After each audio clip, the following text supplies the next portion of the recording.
We call it the witching hour. Yeah. It's the Yeah. witching hour, yeah. It is now 7 p.m. Tuesday, April 22nd, 2025, and I call this meeting of the Board of Education to order. Cindy, would you please lead the roll call vote? Arlandu, Here. Gonzalez Thomas, Present.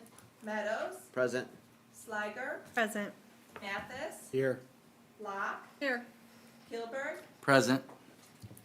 I would like to invite Raquel Gonzalez Thomas to lead us in the pledge. I pledge allegiance.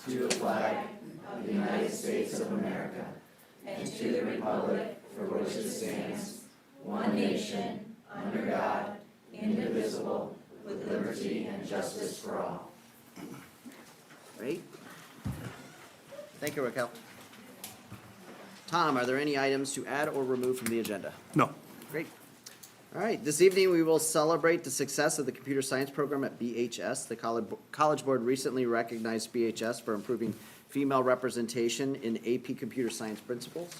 According to the U.S. Bureau of Labor and Statistics, women represent just 26.9% of the 6.5 million people employed in computer and mathematical occupations. Joining us today are Chris Ozarka and Kevin Jensen, BHS computer science teachers, and three of their students, Sarah, Mathali, and Michaela. So Kevin actually had a baseball game, so he wasn't able to make it. I don't know where the other two are. Hey, 26.9. And I just, before I start, I did have 4 hours of proctoring the ACT this morning, so if I'm a little fried, I apologize ahead of time. Do I have to talk into this, or You're sorry, first time here. I'm Chris Ozarka. I teach math and computer science at BHS, and I appreciate the opportunity to come here and celebrate our successes while allowing me to promote our CS program. I started working at BHS 11 years ago, and Brian Gamlin, the assistant principal at BHS, he had this big overarching vision of creating a sequence of CS courses. Back then, it was just an intro to computer science class that was just a term long, and that was it. But he wanted to make like a whole sequence of it just to kind of push people if they're interested in that, in majoring in computer science. Here's the courses right there. I can talk about them forever. They wanted me to talk about them. I'm not going to because I'll go over time with that. But I do, yeah, those first three are the ones we have now. That fourth one is in development, cybersecurity.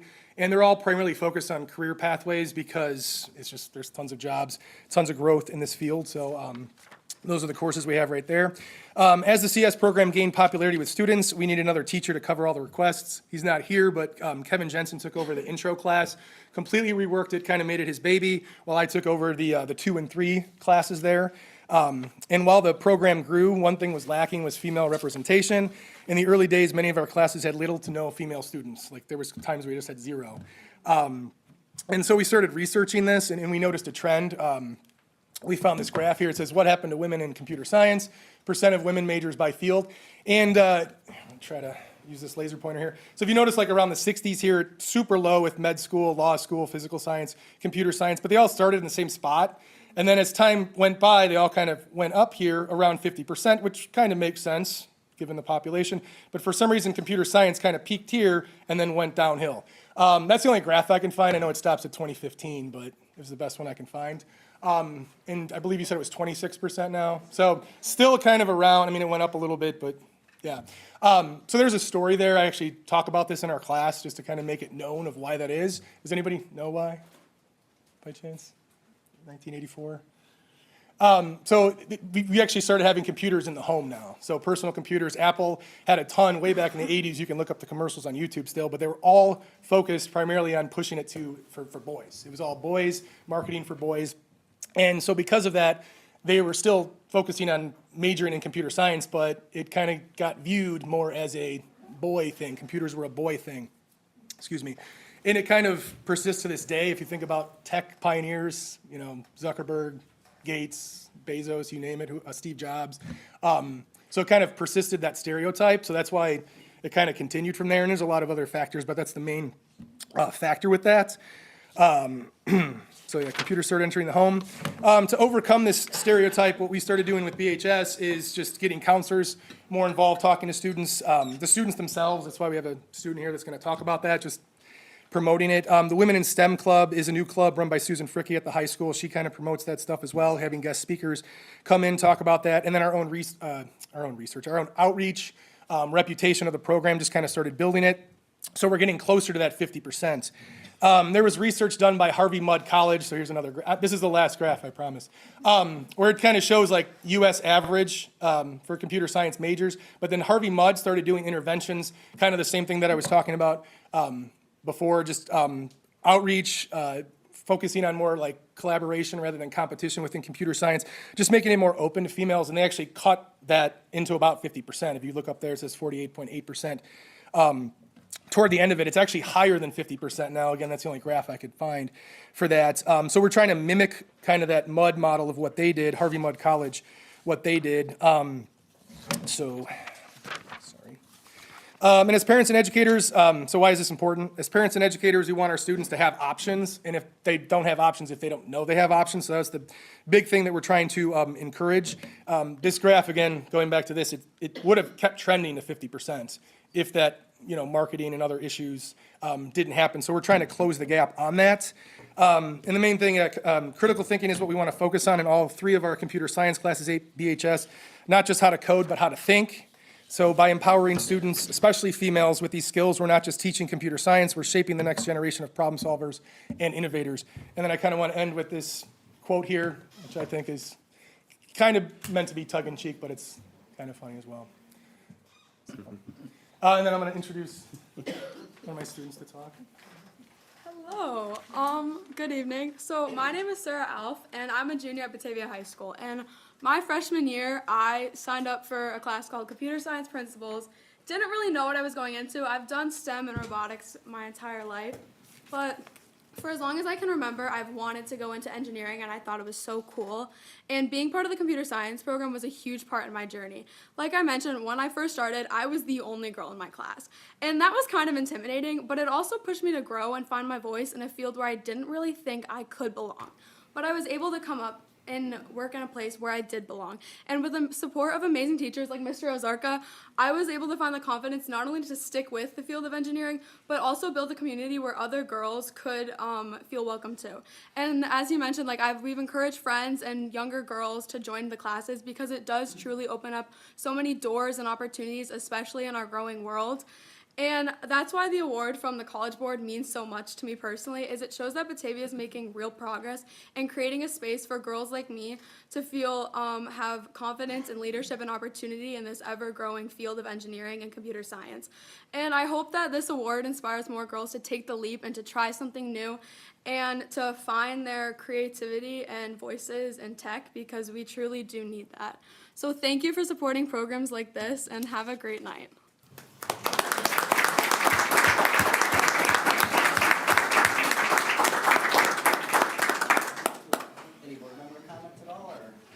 Thank you very much for. I have one Yes, question. Sue, go for it.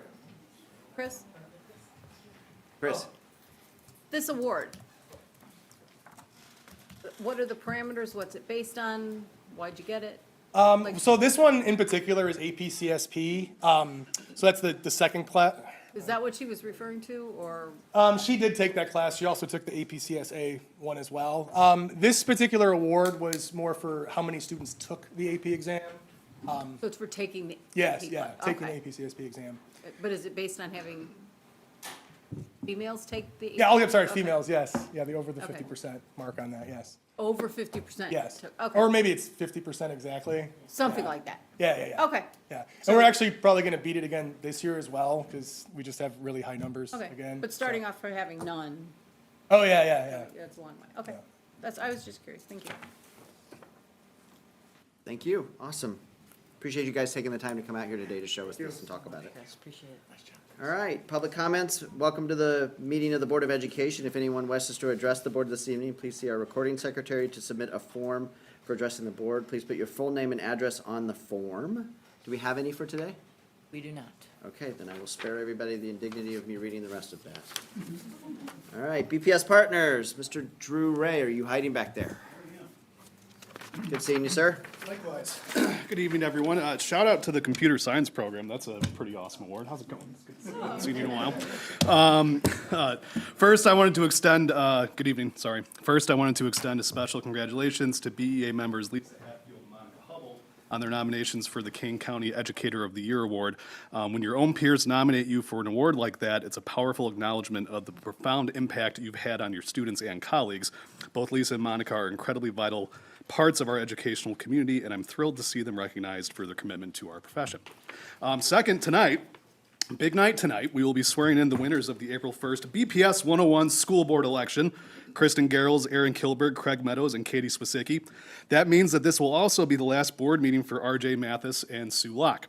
To RJ and Sue, a simple thank you is not enough to express our appreciation for the time and energy you've devoted to your roles on the board and in support of our school district. I'm sure serving on the Board of Education has at times felt like a thankless task and at other times been incredibly rewarding. It's not an easy position, so for both of you to have dedicated yourselves to this work, I extend my deepest gratitude and thank you for your service to the district. With that said, also, congratulations to Craig and Aaron on their re-election to the board, and a heartfelt welcome to our newest board members, Kristen and Katie. Hi, how's it going? The Batavia Education Association is thrilled with the outcome of the April 1st election, and I think that this new board will have a healthy mix of perspective and experience that will be of a benefit to all of us. And I'll talk more about this at our upcoming May board meeting, but if you'll recall last year's May board meeting at Batavia High School, the BEA expressed their appreciation for the administration and board's recommitment to improving our educational environment by addressing concerns related to trust, transparency, and communication.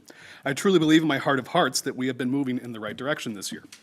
With that in mind, what I want to say to all of you as members of the board, both veterans and new and incoming for that matter, is this. You have a partner in the Batavia Education Association. While you face the incredibly difficult task of balancing the interests of all district stakeholders, it is vital that we continue to lean into our collaborative structures to ensure that educator voice, those professionals who work with the students every day, the people on the front lines, continues to guide the decision-making process. And let's not forget, every decision we make as a district should lead back to our students. We are all here because public education is important. And I think you'd agree that our number one goal is to provide a welcoming and robust educational experience for our students and to simply be there for every single student in the district. And the best way to do that is by working together. So again, congratulations to the incoming board members and to the board as a whole. The BEA is looking forward to continuing to work with all of you. Let's meet the moment with courage and care. Before I wrap up, Tom, you reminded me, I didn't have this on my prepared comments here, but we do also have our May 8th retirement and recognition ceremony at Enticing Cuisine. I forwarded the invitation to Tom, so hopefully he will pass that along to everybody. And we look forward to seeing you. It's a good time, good food, good memories. It's a lot of fun. So that's all I have for tonight. Go Bulldogs, happy Earth Day, solidarity forever with our brothers and sisters in BESPA, and congratulations on your new contract. Good night and good luck. Thank you. Next is BESPA President Sue Boderman, or Kevin Boderman? Sue. Is Kevin back here somewhere? There you are, Kevin.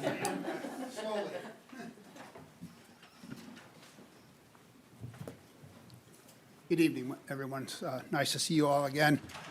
My comments will be brief because I'm going to step aside and let Jillian step up and address you.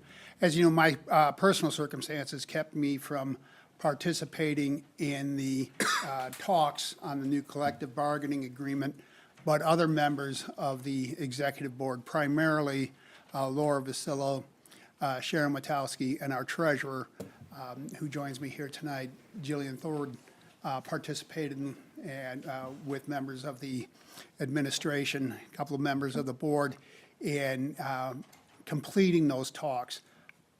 Jillian's here to speak to that agreement and that effort. I will step aside, and then Jillian, if you'll take over at this point. Jillian Thorward. Hi, good evening. Thank you for having me. So I was one of the main leaders that was in charge of negotiations, along with, there were 9 negotiation team members, along with Susan from IEA. We worked for 4.5 days.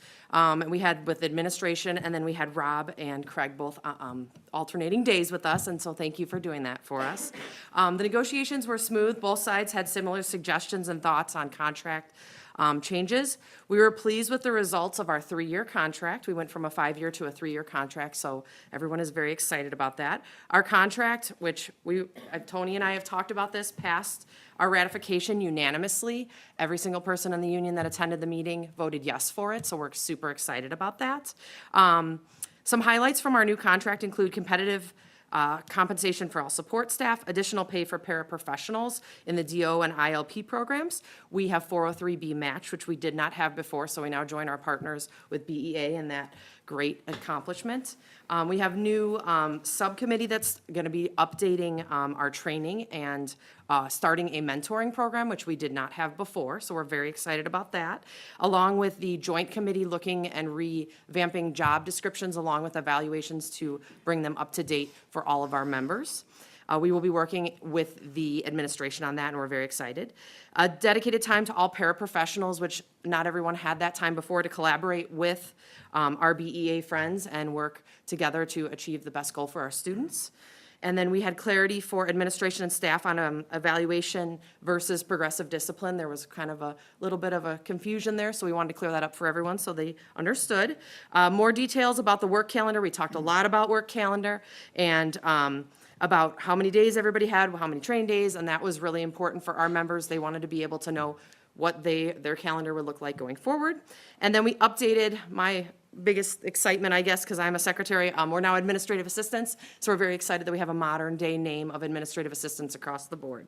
Overall, we are very pleased with the final results of the negotiation. I wanted to say thank you to the administration and the board for your support through this process. It was a great experience.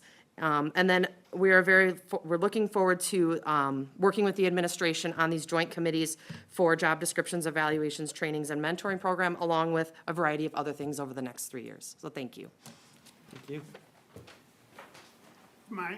If I may also add to that, excuse me, that the contract, I think, was the fruit of efforts that really started more than a year ago and reflects the improved relationships between VESPA and administration. It really has been a new day, so to speak, with those relations and the efforts working collaboratively.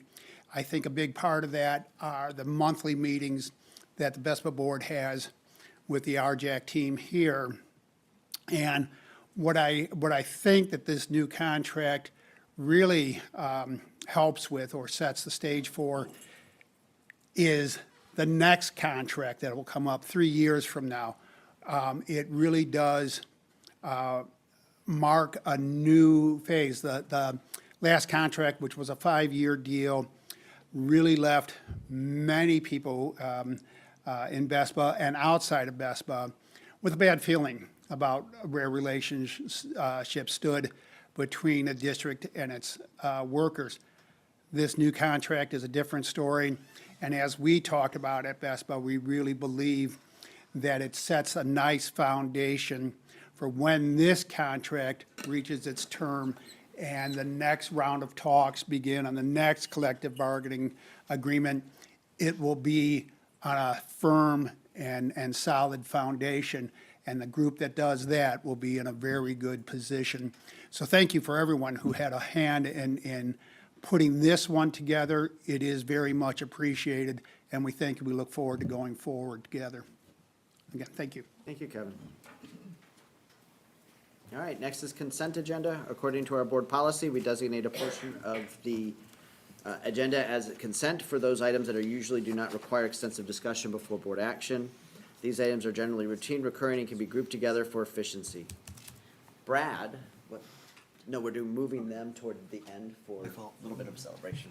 I asked and clarified. I should have announced it. Unless you were ready to go right now. You ready? Yeah, got a little celebrating to do at the end, so. Okay, Brad, as a change of pace, would you like us to walk us through it? Sure. The consent agenda has a number of items, including 5.1, the approval of our February 18th closed session minutes. 5.2, the approval of our March 18th, 2025 meeting minutes. And the closed session meetings is 5.3. The approval of our April 8th special meeting minutes is 5.4. 5.5 is the closed session from that night. 5.6 is our monthly personnel report. 5.7 is the approval of our payroll and bills. 5.8 is accepting donations, both from our Rotary Club and Amy Flanagan. Thank you very much. 5.9 is our classroom use agreement with Mid-Valley Special Education Cooperative, which we're a part of. 510 is our approval of our food service contract renewal. 511 is approval of our K-8 meal prices, which have to increase. 512 is the award of our copy paper bid for next year. 513 is the approval of our stop-loss insurance contract. 514 is the approval of the textbook, The Language of Composition for AP Lang. 515 is putting the textbook Every Falling Star on display for our freshman English class. 516 is accepting the official canvas of votes. And finally, 517 is the approval of the consent agenda. Well done, Brad. Anyone have any questions? Yes, I do. So 5.9, the Mid-Valley is renting the high school Able Room. How often do they use that room? And is it during school hours or after hours? It's every school day, it's their classroom that they house there. So every school day, they don't do things after school or beyond the school day. So it's during the school day. Summertime too, they're not there? No, they host ESY, the summer programming, at a different location.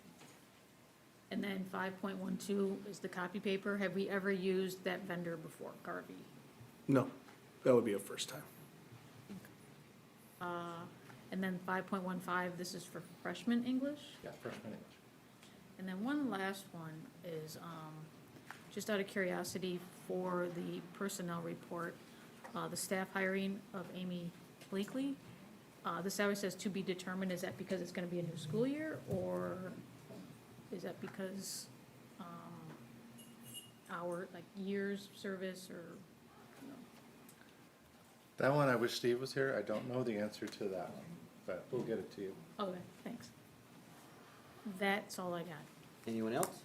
I have one comment on item 5.11, the K through 8 meal price increase. I just want to point out that, you know, the cost of goods and food and services is on everybody's mind these days. And that increase is only 10 cents. So that's pretty modest compared to where some things are. So I want to just say good job to our team. I think we're providing good value in that regard, so good job on that. Rob? I had a couple questions about the stop-loss insurance contract. Is the vendor that we went to, is that our current vendor, or is that a new vendor? Yeah, it's the current. Josh knows more about that one than I do, so.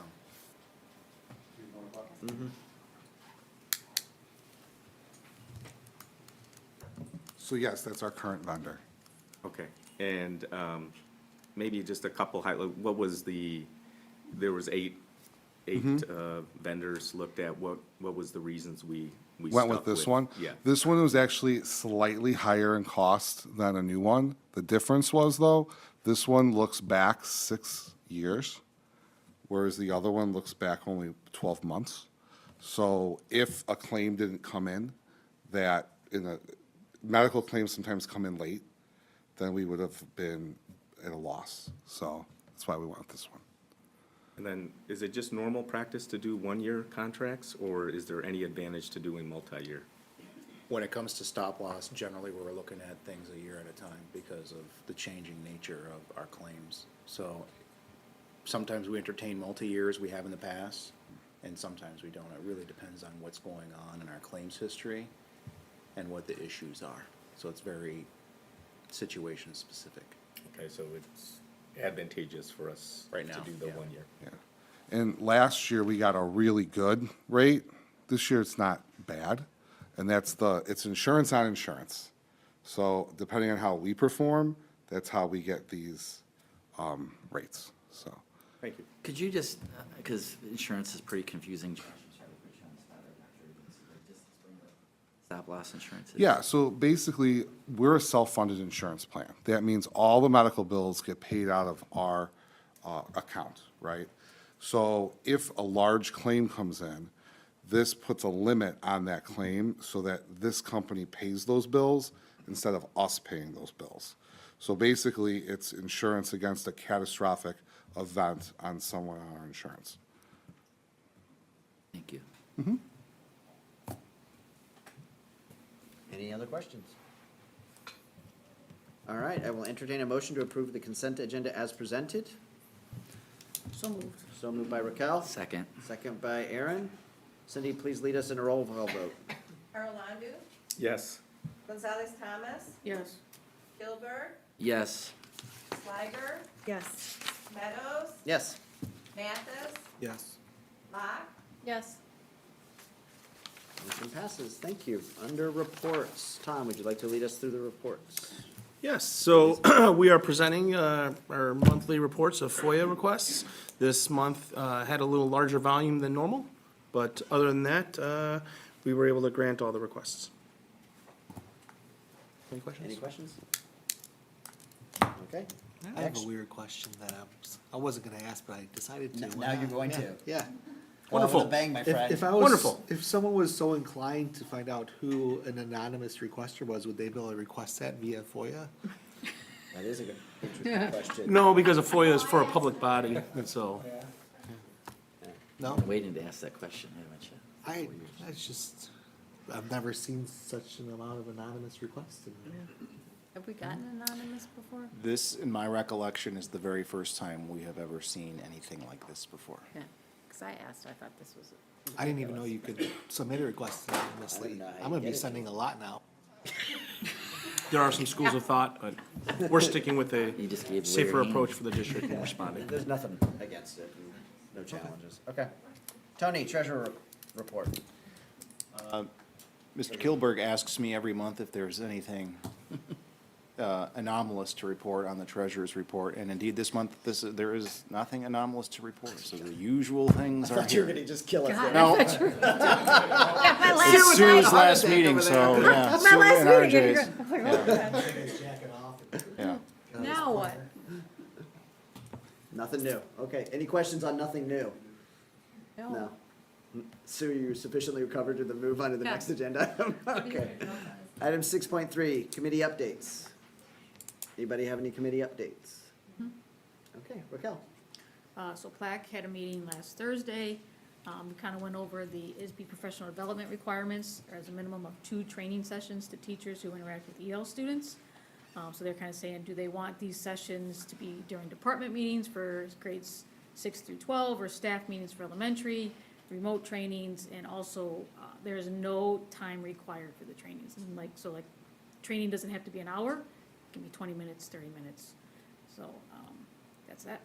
County Institute Days for staff learnings and trainings, do they organize those by buildings or what the teachers teach? And they give them 3 options, like a conference, meet with the team /PLC, or attend district-approved professional learning. They also give an update, and I think this is kind of important, for SIGDIS Pro update. And they kind of found that Black male students in BPS have a 4 times chance of being labeled with a disability, whether that's emotional or behavioral. So this is a system problem. They are examining our systems, and the hypothesis is maximizing core instructions for the Black males, and we're making progress in addressing that. So that's kind of good news. So sent out to elementary swap dates for Illinois literacy training.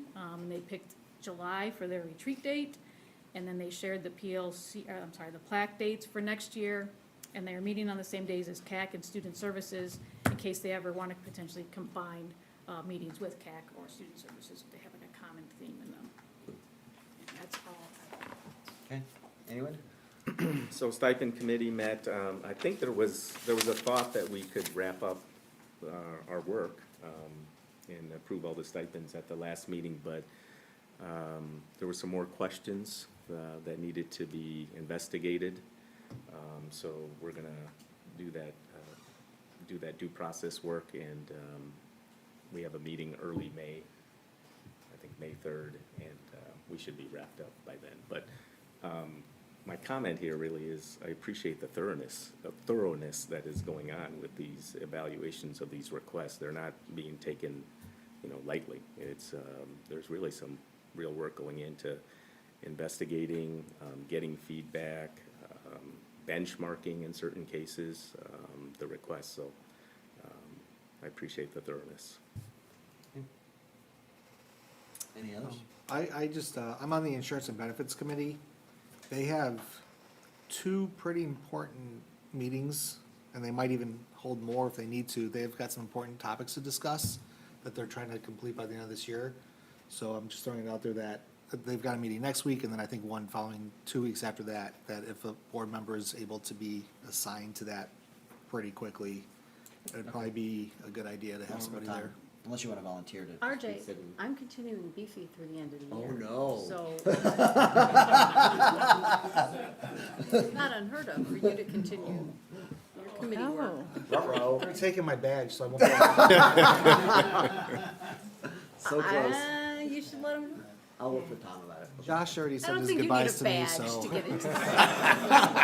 I don't think I could go through those goodbyes again. Too hard the first time. All right, any others? Otherwise, I'm gonna You admit. want to make a comment about this? This is new, right? Like this update here Yeah. with this information? Yep, so this is the second month, I believe, we're trying this, the second board meeting.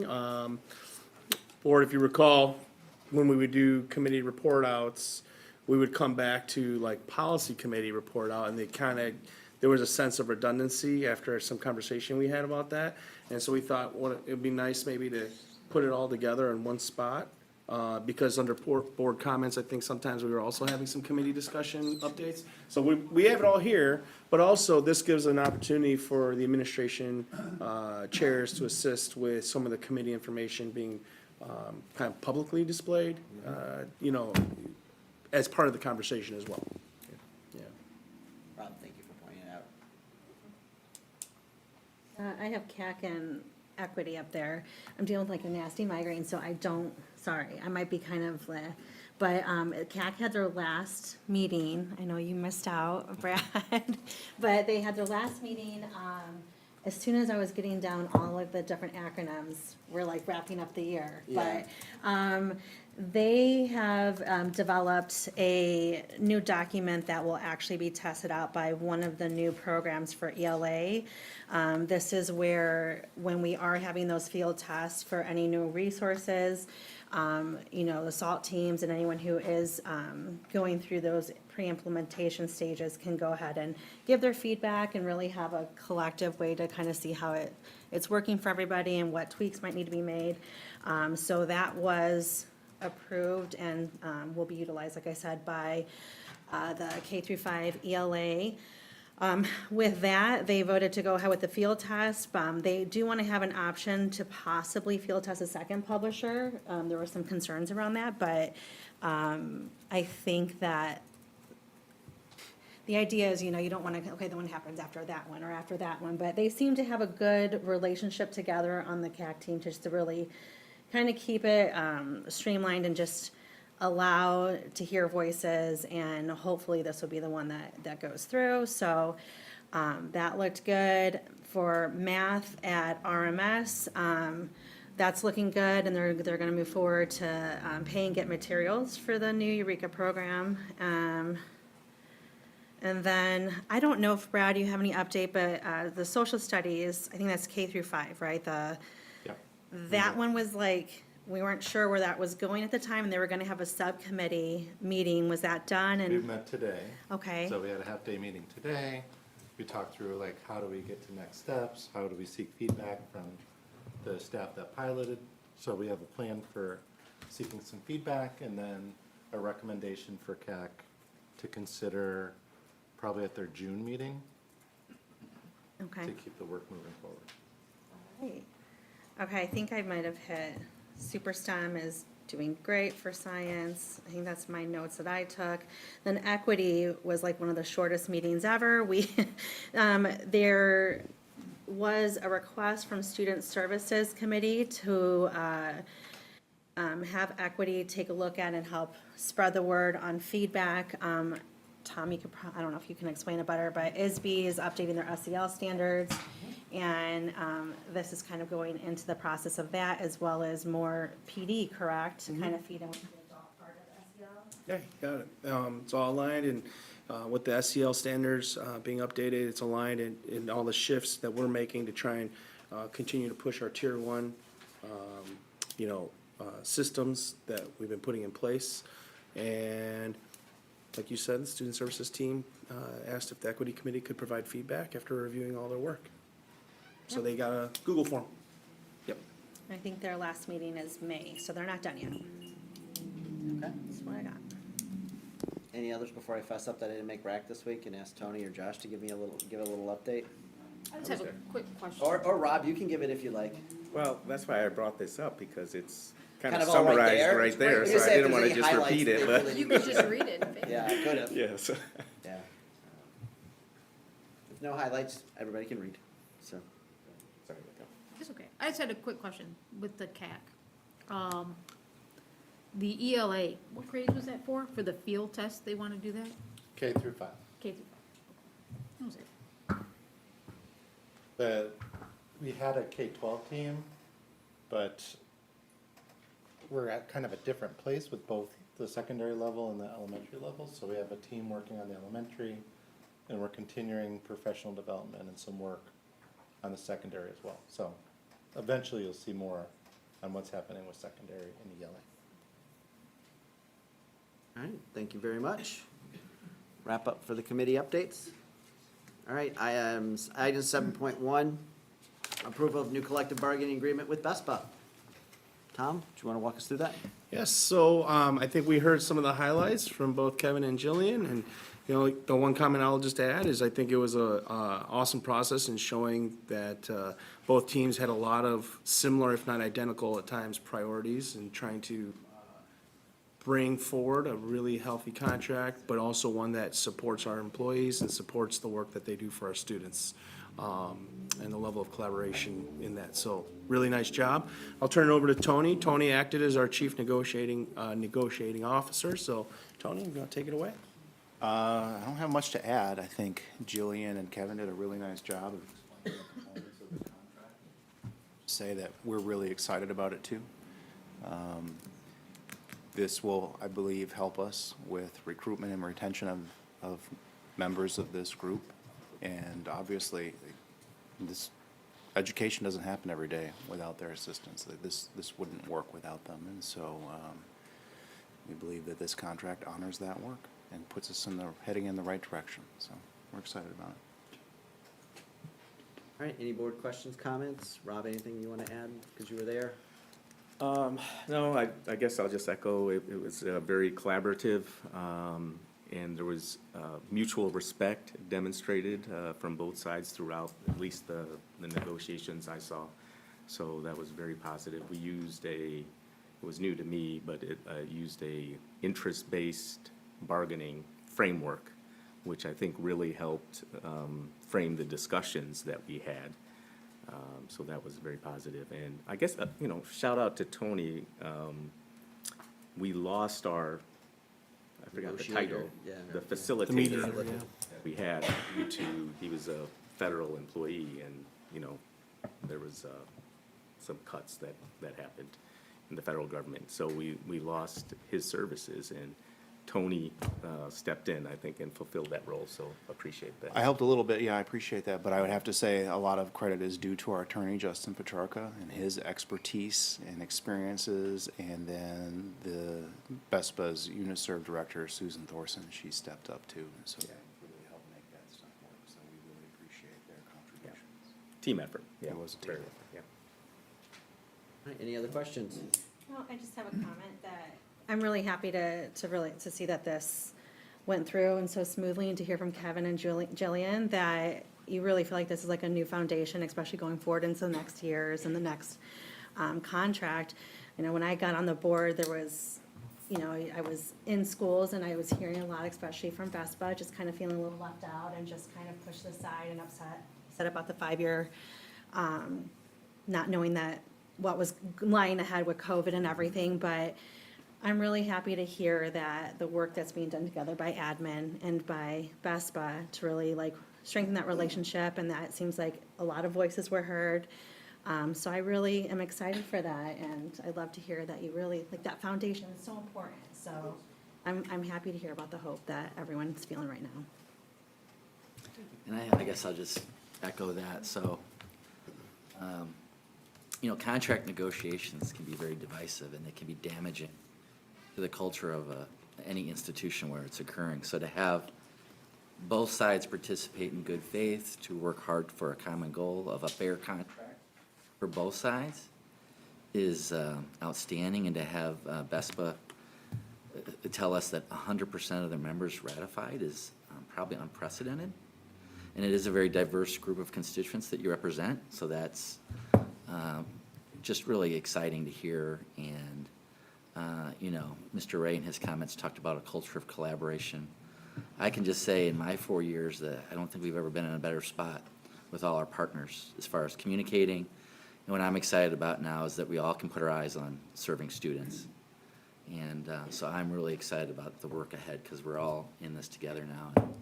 And we're ready to get to work. So congratulations to all parties involved in the negotiation. Thank you. Any others?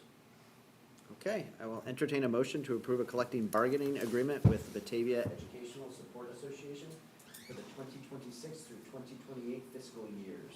So moved. So moved by Rob, Second? second by RJ. Cindy, please lead us in a roll call vote. Locke, Yes. Mathis, Yes. Kilberg, Yes. Gonzalez Thomas, Yes. Arlandu, Yes. Sliger, Yes. Meadows, Yes. All right, thank you. Next is public hearing and authorization of the school calendar waiver.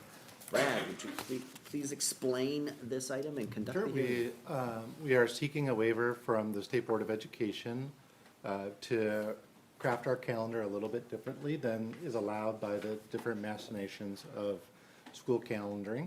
It's actually a pretty complex process to create a school calendar and get that approved by the state. One of the ways that we are kind of banking time is that there's a minimum school day, and if you go over the minimum school day of 5 hours, you can bank that time and use it, but only in half-day increments. So if you look around at different school calendars, for instance, just to the north of us, they have a number of half-days, typically about one per month, and they're using banked time in order to do that. Well, half-days are really difficult on our families, so about 5 years ago, we went through this waiver process, as did 204, who was kind of a model of ours on this process, and we asked the state to approve us using that banked time in a full-day increment. And we do that because it's easier for our parents, and half-days are really difficult for childcare or elementary, and we have a lot of kids unattended at home, and also it's better for our learning, too. So if we're invested in adult learning, which we are, we want to make sure we're providing the best learning environment. So when you teach for 4 hours and then you have to go into a PD session, it's not the best environment. So this waiver allows us to do this in a full day increment. So if you were looking at the school calendar, last Friday was a SIP day, not an institute day. We call it an institute day because people don't know what school improvement days are. But on the inside, behind the scenes, it's focused on school improvement and the work that we're doing to support and better our students. So that waiver is expiring, so we need to re-up it and renew it. So as a part of that process, we contact all of the legislators in Illinois and say that we're interested in doing this. We talk to our associations to let them know that they have the ability to weigh in on this, and then we have to publish in the newspaper that we're holding this hearing. There's a lot of paperwork that goes behind the scenes, so thank you to Marcia Schuster, who's kind of coordinated this for the C&I department. And kind of the final piece is that we hold a public hearing to see if anyone wants to comment about why we're seeking this waiver or what that would mean for the district. And then once we close that hearing and the board approves this, we would send all of that paperwork into the state and get approval to do our calendar the way that we have it planned. Okay. So Cindy, do we have any comments from the public as a part of the public hearing? not at this point. Not at this point. Okay, thank you. All right. Are there any comments or questions from the board? I would like to say that I've never been a fan of half-days, you know this, Brad, so I remember doing this 5 years ago, and I'm a big fan, so I would support this. Makes a lot of sense to me. Any other questions? Okay, I will entertain a motion to approve of the application seeking the school calendar waiver. So moved. Moved by Raquel. Second. No, Sue. Sue, sorry, thank you. Second, Aaron, correct? Correct. All right, Cindy, please lead us in a roll call vote. Arlandu, Yes. Gonzalez Thomas, Yes. Kilburn, Yes. Locke, Yes. Yes. Mathis, Meadows, Yes. Sliger, Yes. Motion passes. Item 7.3, adoption of resolution to accept the Batavia Bulldog Boosters donation pledge. Mark, would you please come to the podium?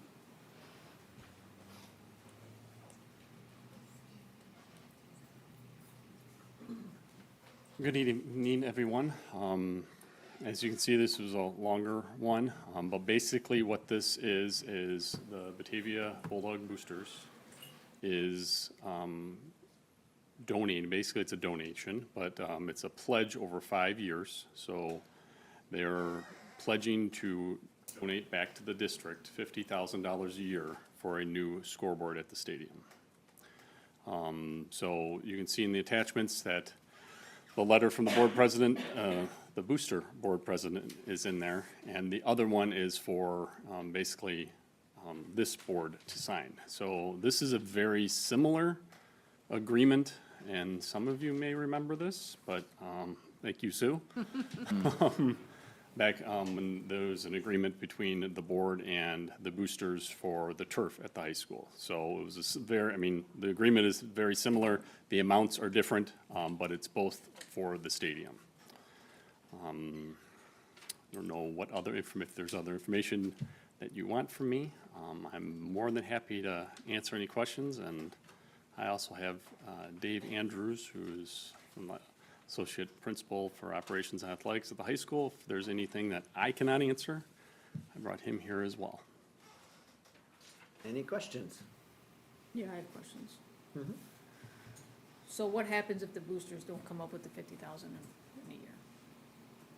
What happens? Well, we will be, so as the district, we will be purchasing, so you'll see in the next action item is for the purchase of the scoreboard Right. and then the work. So if they do not, I mean, in conversations with them, it is in their bylaws to follow through with all of that.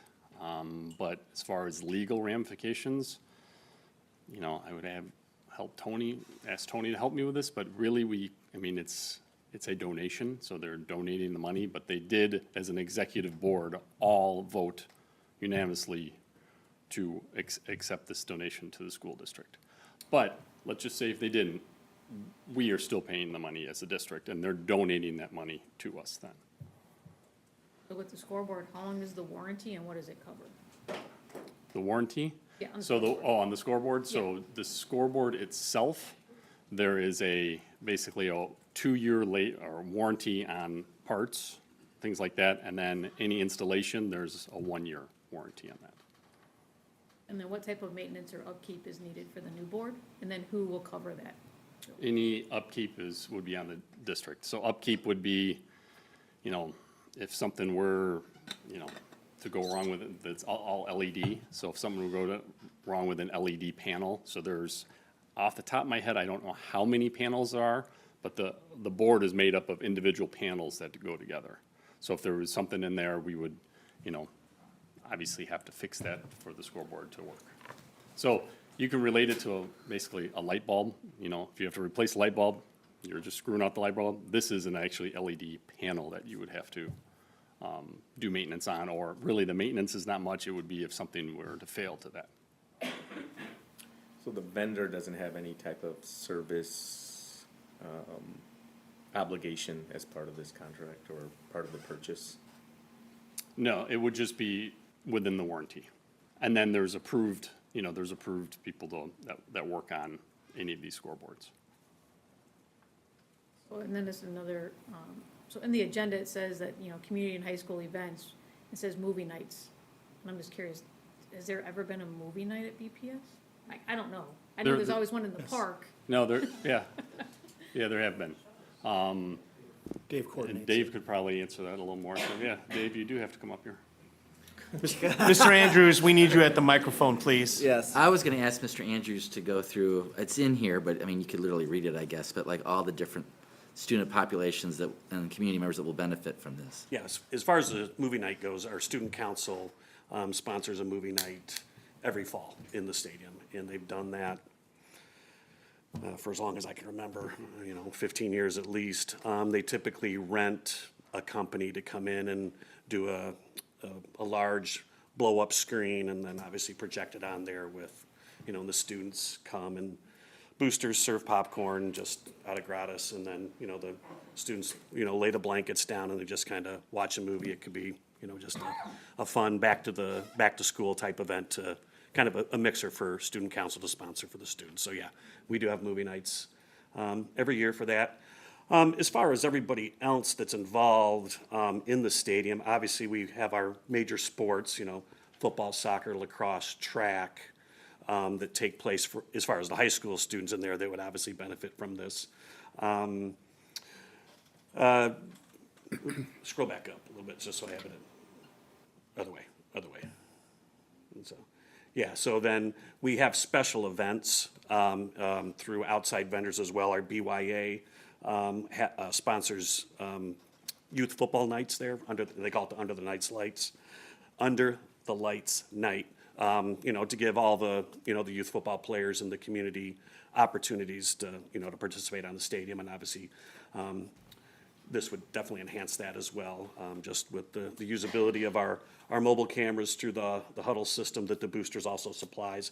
This would integrate directly with that scoreboard, so the kids get to see themselves on the scoreboard, so they'll think that's very cool. Obviously, the homecoming dance now for the last couple of years since COVID has been out there. Again, the DJ that we use would be able to integrate any special effects with that as well. The marching band obviously uses it. Actually, the marching band actually uses the stadium actually more than any other program in the district, just with their summer programs and their practice times. And then they also do the very large fall community presentation that it packs the stadium. If anybody's ever been there, it's a pretty amazing function. So again, that would be an option for them to use for any of their, whether it be their practices, their camps, or that large community band performance. And then obviously our physical education, students are out there every day, when the weather's nice. It fully integrates into iPads, so teachers can pull up YouTube videos, instructional videos, a scoreboard app, so whatever they're doing on that stadium, for curriculum can also be displayed onto the, the video board as well.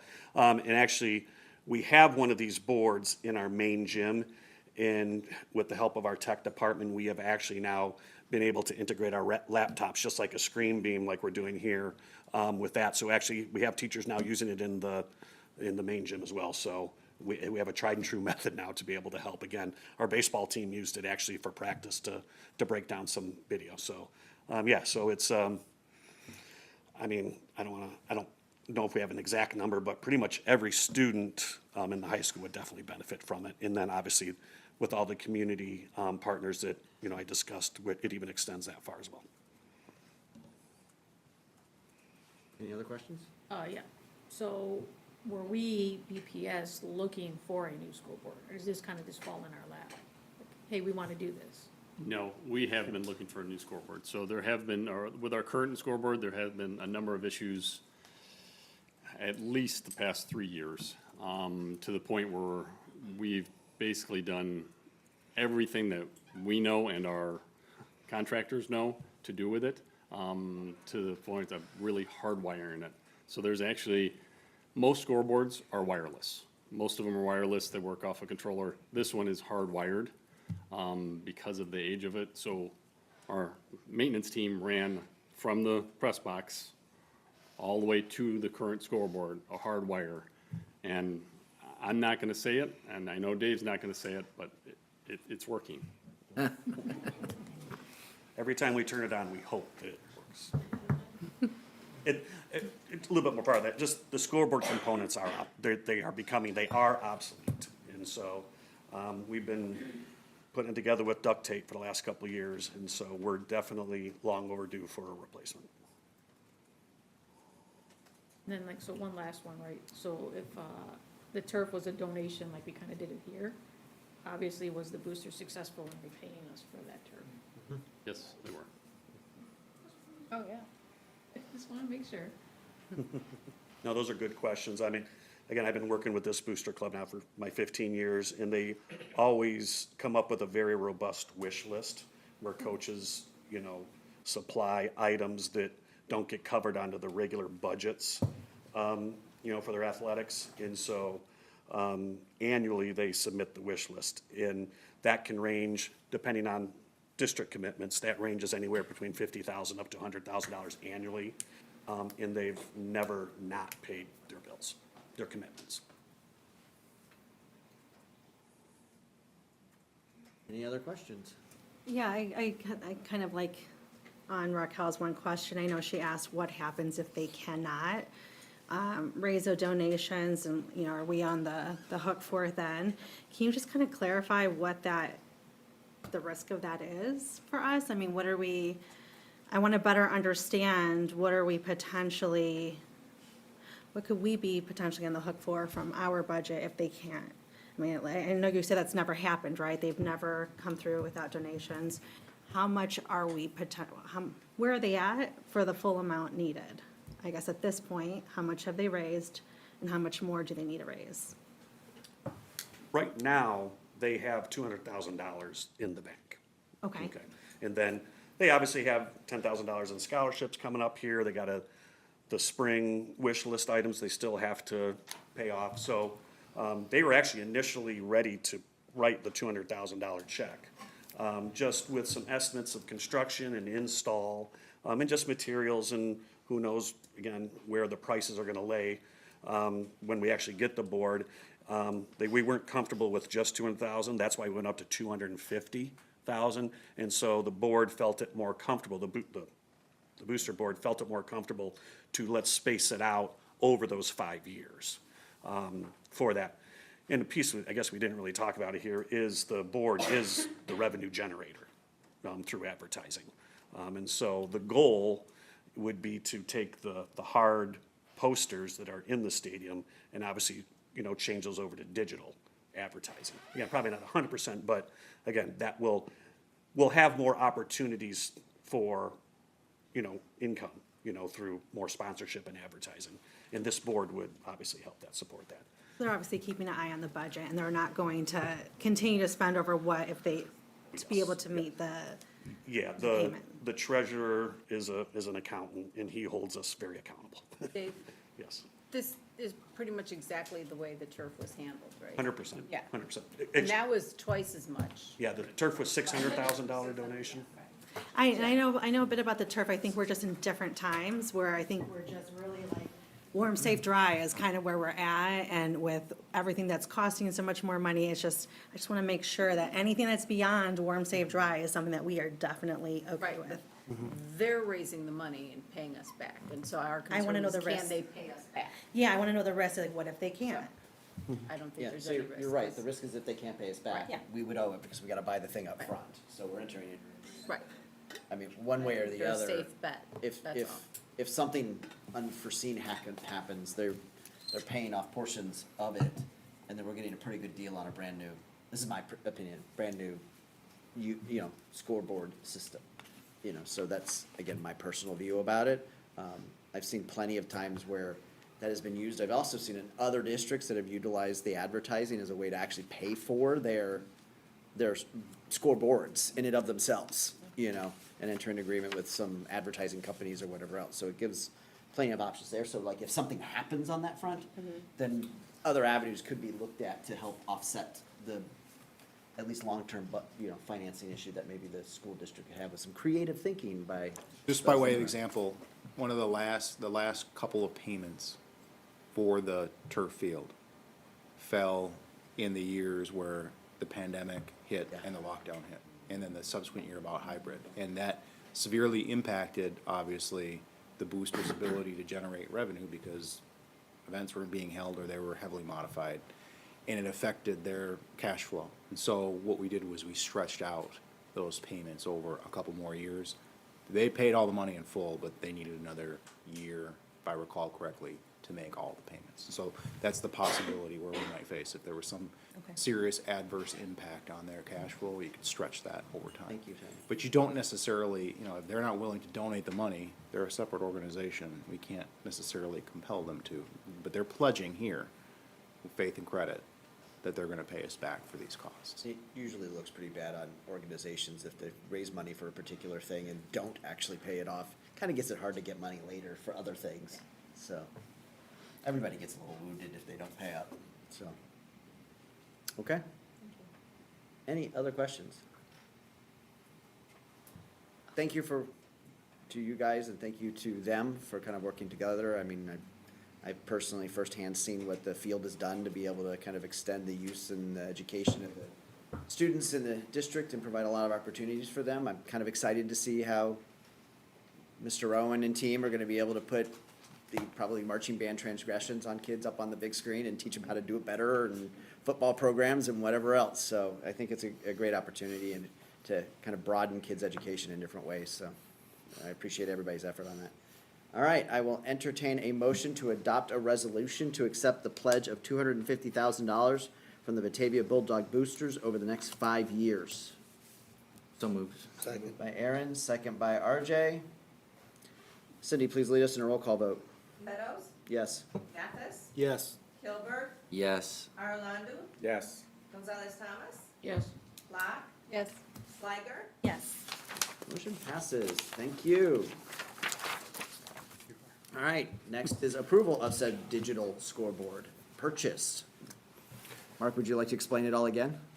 Not really. But if you need me to explain something, but yeah, this is just, obviously, it has to be in this order, so this is to purchase the scoreboard. If I could, I just have, just one comment I want to make is, I just want to share some gratitude and appreciation for our Booster Club and parent volunteers for donating that type of resource to the district. I've worked in several districts, as you all know, and I just didn't realize how big of a donation they made on the field turf. Now to come back and make a donation of this size for a new scoreboard, I just pretty impressed and grateful for that. I mean, So, that's all I have to say. I'll make a comment too, that I appreciate everyone who's worked to maintain the scoreboard, but I have been there on the nights when we're crossing our fingers, it's gonna start working. So it was at its end of its life cycle. And to receive a donation, so Danielle, you mentioned that, you know, we are watching our budget very closely. To receive a donation this large, that means we can use our funds on other things that are needed. So I want to also say thank you. Because there could be one day that thing just doesn't work in 2 years and we're stuck doing something less than whatever this is.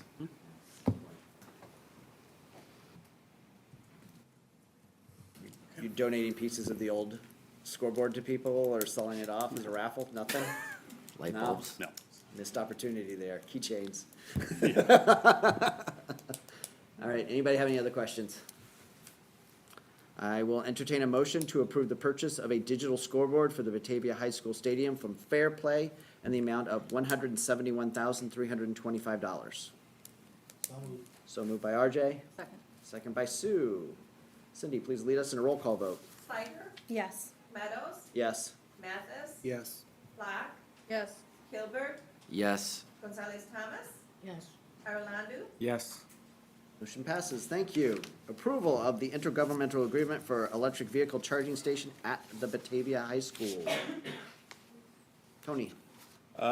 This is your approval to enter into an intergovernmental agreement with the city of Batavia to do, as you stated, install a electric vehicle charging station at Batavia High School. It would be installed in the southwest corner of the school's parking lot, and folks would have an opportunity to bring their electric cars there and charge them. The management of this, the installation, would be provided through a grant from the federal government, it's supported by the city of Batavia. And in the event that after 5 years, we were no longer interested in offering this charging station to the community, the city of Batavia would remove it and restore the premises to its original state. This is an opportunity to partner with the city of Batavia to support some of their initiatives, particularly around charging electric vehicles and access to those sorts of things, so that we have the infrastructure in place to support families in town and transportation. Questions? You know, my one concern or thought was, what type of liabilities do we have? I see the city ownership and full financial responsibility. That's also for any damage to vehicles, any human injuries that may occur somehow. It's all incorporated into the agreement, yeah. Okay. So it's not just for school people use? It's for anybody, Any schmuck off the street can pull in? anybody, yep. And at any time of day too, for 24 hours a day.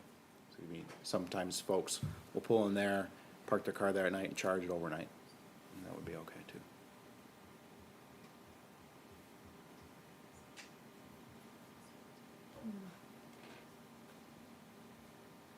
I mean, so the way I understand, this is gonna be probably about as far away in that lot from the building as possible. It's almost directly across the street from the fire station, correct? Right. Yeah, the church. And the way I read this is really our responsibility is just to keep the area clean, remove the snow, which we'd be doing anyways, basically, right? So we're not really taking on risk or cost or, We're not taking on risk or cost, no. It will not cost us anything to do. The one side effect is that, and perhaps is that when we have pretty heavy attended events at the high school, there could be some less parking available, but some people might also use that parking to charge their car. So it might become as an advantage in that regard too. This area was carefully chosen by the city to support infrastructure throughout the city and where people live and where access to these kinds of services are predicted to be necessary. And that's one of the requirements of the grant. What if I park there with my regular car and not an electric car? You, Will I get a ticket? yeah, or you could be towed. Even on corn boil day? I mean, I'm just saying. It's one of those things that we had talked through, yeah. And just for clarity, whose electricity is supporting this? That's another factor for I did this, is actually have to whose pay for electricity, it. and one of the reasons why this location is advantageous is because of where the distribution mains are for electricity, and the city handles all that. So they're picking up the electricity running, it's not ours, we're basically Not our electricity, no. intergovernmental agreement for 2 parking spaces effectively. Okay. Any other questions? All right, hearing none, I will entertain a motion to approve the intergovernmental agreement with the city of Batavia for the installation and operation of EV charging stations at Batavia High School. So moved. So moved by Rob, Second. second by Danielle, just for some difference in the day. All right, Cindy, please lead us in a roll call vote. Gonzalez Thomas, Yes. Arlandu, Yes. Hilbert, yes, Todd, I gotta say no. Okay. I'm gonna vote no on my last night. Sorry, Tom. It's okay. Mathis, Yes. He saw that coming. Meadows, Yes. Sliger, Yes. All right, item 7.6, authorization to execute contract for natural gas. Well, Adam.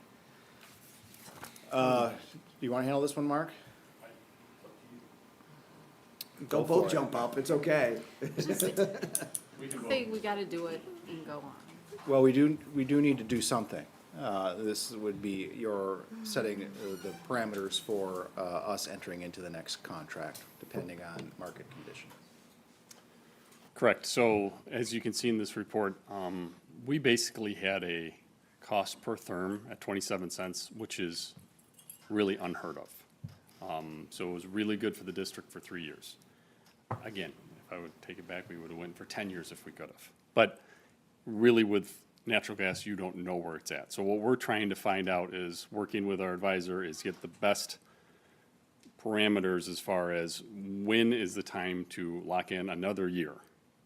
Right now, we have a year of 45 cents per therm, because at the time, it was a little while ago, that was kind of the best going rate. this is what we're trying to do, the same thing here. So we're going from 27 cents to 45 cents. Obviously, our natural gas bills are gonna go up next year, in the tune of quite a bit, but this is why we're bringing this now. So we're trying to find out any way to lower that cost, even into delivery costs. So that's the other piece of this, is you have to pay for the natural gas, the actual therms, and you also have to pay for the delivery fees too. So this is what this is about. So it might be, you know, if this is approved, it could be in the next 2 months, it could be 10 months down the road. But at some point in the next year, we have to go into another agreement. When that happens, I'll bring that back to the board, and then you will agree on what, or you'll vote on what that agreement actually is. You'll accept it, yeah. So what you're giving the administration the ability to do is to issue an RFP, to go and seek proposals when the market timing is right. And because timing on those sorts of things is really important, you know, they don't offer deals that, you know, take this back to your board in a few weeks and see if it's still, that's not how this works. You're giving parameters to us to seek for the right timing and execute that. We'll report the results of that back to you as long as it's within these dates and it doesn't exceed these prices. So, but we would use our judgment and the judgment of our advisors to find the best rate, given market conditions. And things are fluctuating right now, as you would expect, given what's going on in our economy. Any questions? Okay, I will entertain a motion to authorize the administration to accept and execute a competitively bid contract for the delivery portion of natural gas basis for the term not to exceed 48 months beyond the current contract's expiration of June 30th, 2026, at a cost not to exceed 0.05 therms, that's dollars. I will further entertain a motion to authorize the administration to accept and execute a separate agreement for the natural gas commodity NYMEX for the term not to exceed 24 months beyond the current expiration date at a cost not to exceed 50 cents per therm. These contracts may be executed at any time through January 1st, 2026, and the final pricing and contract terms will be reported to the board at the next regular meeting following execution. So moved. So moved by Raquel. Second. Second by Rob. Cindy, please lead us in a roll call vote. Meadows, Yes. Steiger, Yes. Gonzalez Thomas, Yes. Arlandu, Yes. Kilberg, Yes. Locke, Yes. Mathis, Yes. Thank you, motion passes. Approval of the FY26 staffing plan. Tom, will you lead us through this? Sure. This is our general FTE request for expansion and posting and hiring for next school year. And we have 2 FTE built in as a buffer for that request in case we have summer move-ins, changes that happen to, you know, move some of our section sizes at different buildings. This 2.0 FTE that we use as an extra FTE has been something the district has been using for several years now and seems to have worked as a good cushion. All right. Any questions? Maybe a quick comment, Tom, is this, we may not necessarily fill these positions, right? The 2.0 FTE, correct. That's definitely something we would not use unless we needed to. But some of the other FTE built into the memo are the sections that we are anticipating opening for next year. And that you'll fill? Okay, because I thought at least one of them we talked about would be challenging to find qualified people. Yeah. Yeah, okay. Any other questions? I will entertain a motion to approve FY26 staffing plan as presented. So moved by Danielle, Second. second by Aaron. Cindy, please lead us in a roll call vote. Mathis, Yes. Locke, Yes. Kilberg, Yes. Gonzalez Thomas, Yes. Arlandu, Yes. Meadows, Yes. Steiger, Yes. All right, thank you. That was all for our action items. All right, celebrating exiting members. Could our student ambassadors please approach the podium? Can we let them do the presentation Yep, first? if you guys could do your presentation first. We're just saving you time of walking back and forth. Share what we're gonna do? Huh? Share what we're gonna do? Or, I think first we're doing this. Okay. All right, I know this is the long-awaited presentation. Ambassadors. But Noted. we got you covered today, so lots have been going on. Personally, I love covering sports, so, we've got baseball going on, tennis, softball, and also lacrosse. They actually have a game tomorrow against Wheaton Warrenville South. And track and field has been going on always. I have to mention that. Guys had a meet at Wheaton North, and then the girls had a meet today, which I actually came from. So shout out to track and field. Also, girls soccer, it's something cool. They actually recently had their teachers appreciation night, and it's cool because seniors get to honor one of their favorite teachers from high school. So I thought that was super cool. And this month, we had a lot of exciting field trips, two of which that me and Zara attended. One for a leadership class, which we went to the Fox Valley Special Recreational Center. To people who know about it, it's basically a program that helps connect people with disabilities, and we go and do activities. This is actually our second time going. This time, we painted rocks with them, and we colored and decorated cookies. It was really fun, interactive, lots of laughter. And then another field trip that we went to was for the Honors Society French. We went to Rotolo Middle School. There we were teachers for the day. We taught them numbers, animals, and it was a really fun day. And I'm so excited that we got the opportunity to go and do all that we did.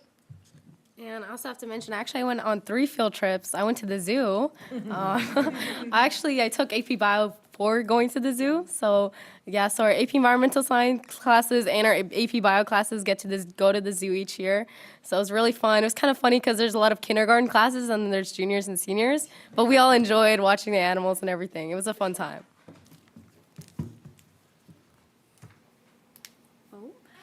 Also, the Spanish classes went to like a Spanish restaurant the day before that, and I was in Spanish last semester, which that was delish. So the field trips are super fun. We've had a lot going on at the school, but generally this season is very like academic heavy because school year is wrapping up. Today the juniors had the ACT, which was so fun. And and then next month we have advanced placement testing. So Mr. Ozarko was here talking about that for CS, but all the other classes have that. So students are definitely working on their academics. That's super heavy. But Amnesty, which is a club at the high school, had this like Jamnesty event where basically they have a bunch of different like student music groups come together and play music just to like build the community, which is cool. And then this weekend is prom. It's like unofficially Rapunzel themed. It's gonna be super cool. We're all getting really excited. But we have a spirit week, so people are dressing up even in spite of heavy academics. Okay, and then you know me, I had to do my fine arts slide. So, it'll turn in a second. There was last week the spring play, Wrinkle in Time. It was pretty great. There was a lot of flying, as you can see right there. There was a fine arts festival where there was groups from the middle school and the high school, and they just kind of performed a bunch of music. You could walk around, do art, see art, I don't know, everything to do with fine arts. And there was a choir concert. There's one acts coming up soon that are student-directed performances. I think they're next week. Band students got back from New York. They went over spring break. It was pretty great. And there was some all-city band and orchestra concerts, which is basically like everywhere from 5th grade to the top band at the high school, or orchestra at the high school, all performs like after one another, and they just all get to kind of hang out. And it was great, and it was so fun. Yeah, that's us. And also, as some of you may or may not know, this is me and Dorit's last meeting, so we wanted to say a huge thank you to everyone. Like, it's been such an honor serving the board, and we have had so much fun, like, bringing presentations up, and it's been amazing, so. Did you want to say anything with that too? No, just thank you to everyone, and Mr. Kim, especially to you as well. We're super grateful that we've had this opportunity, and Thank you. Thank you. Well, if you two would stay there for a second.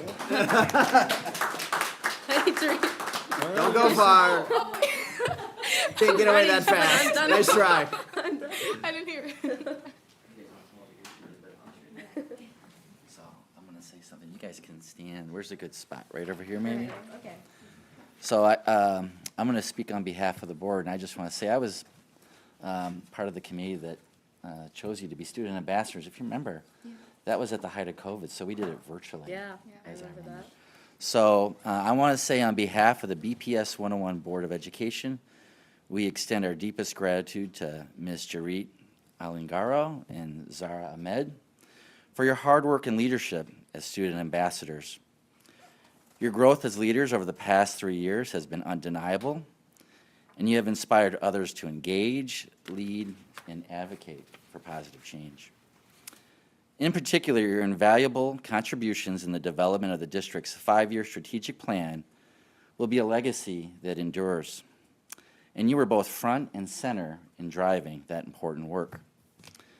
You both facilitated small group discussions with members of our community, providing invaluable insight into the needs and wants of those living in the district. You also provided leadership on the steering committee, a body that included faculty, staff, administration, the superintendent, various community leaders, and Board of Education members.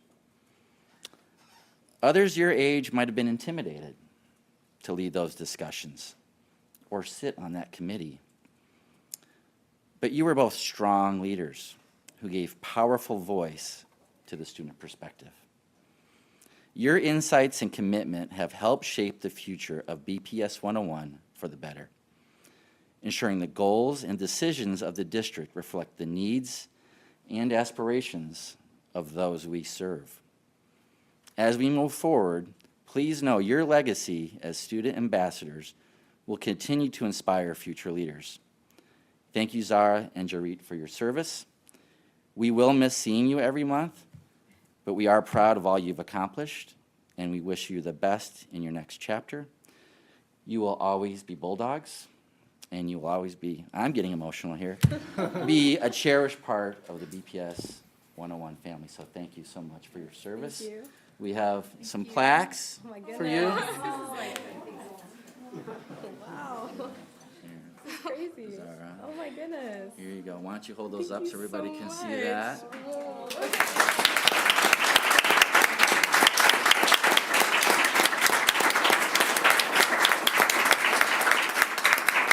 And we also have some photos with your fellow student ambassadors. I love that. So thank you so much. I appreciate it.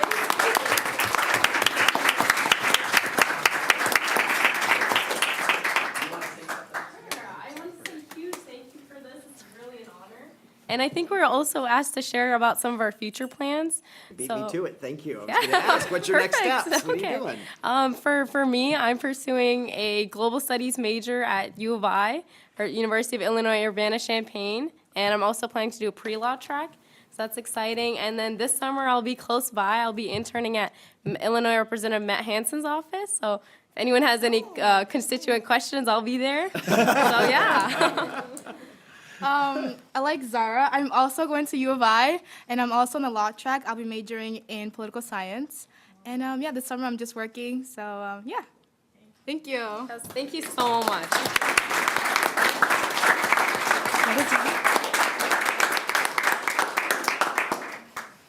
All right. Next is our board members. Someone get Sue a tissue.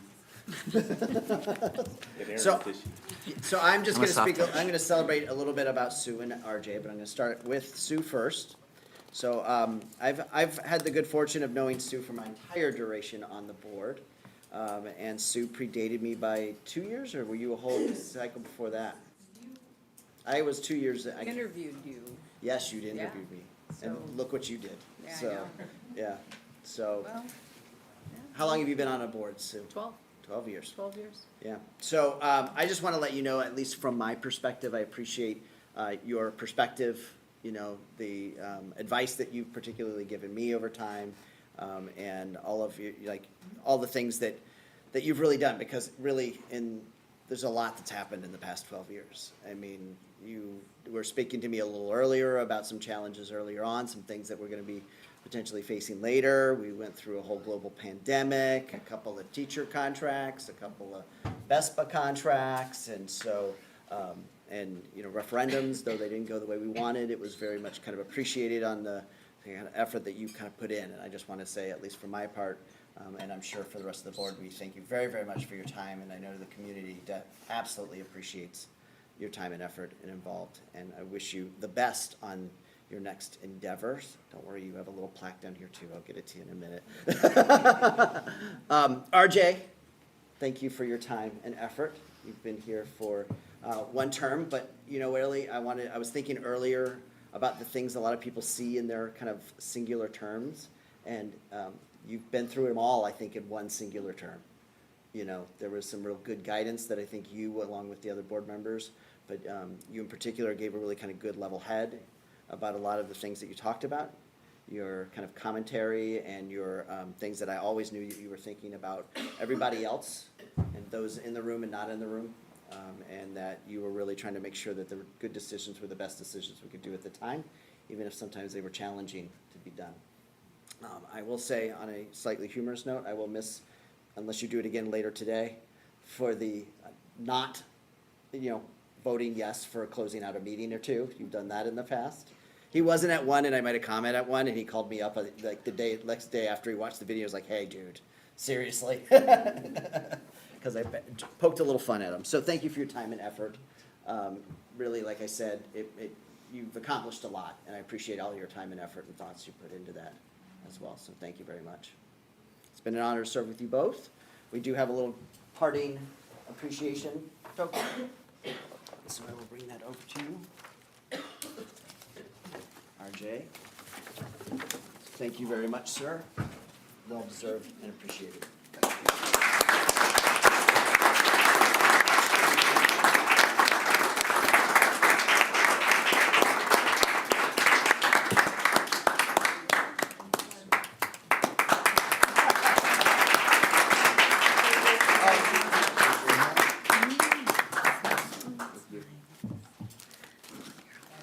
Yeah.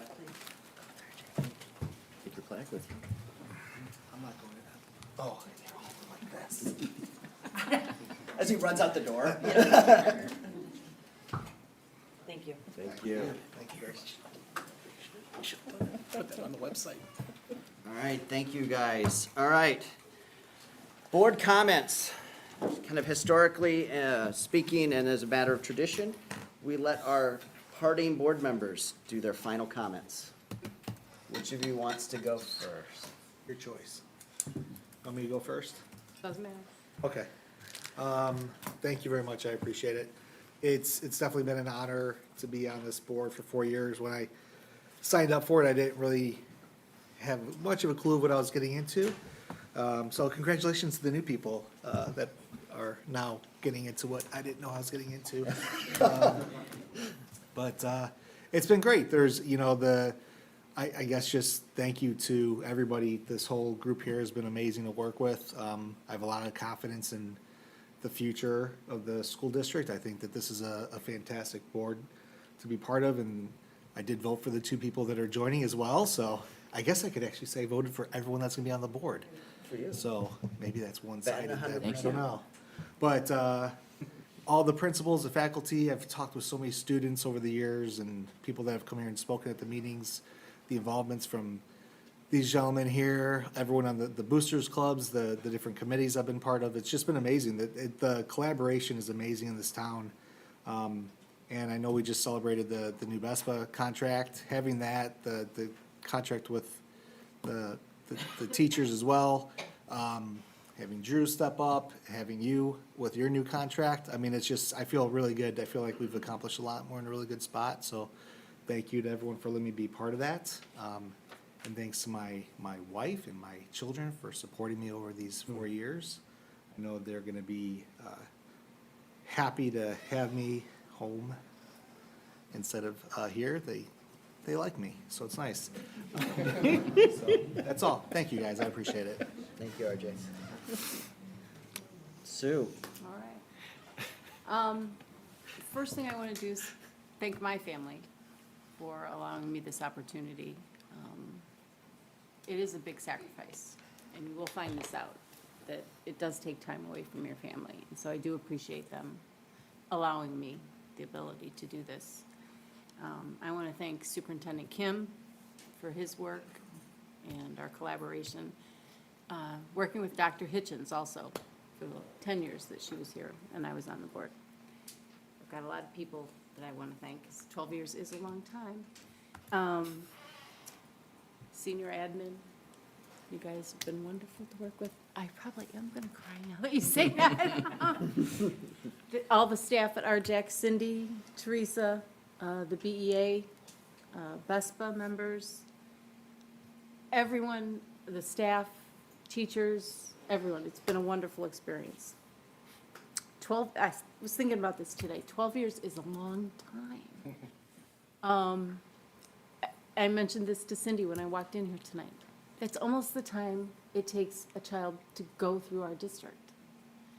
And there've been a lot of changes. And one of the things I'm most proud about, Aaron asked me this, I think, the other day when we met.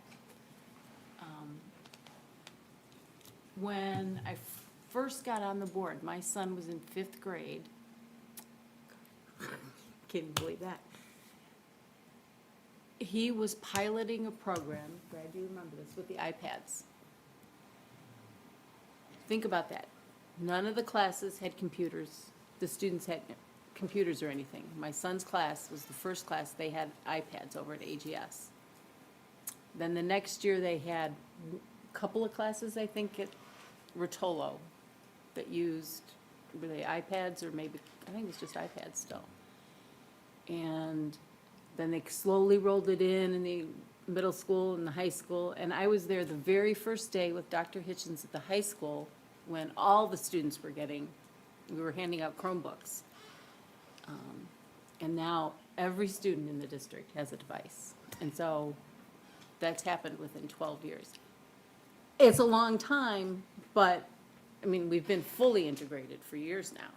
And you think about how would we have survived COVID if we hadn't done that? And that took a lot of work, not only on the staff's part, but also for the board to step up and say, this is something we need to do. And that's one thing I'm very proud that we were able to do.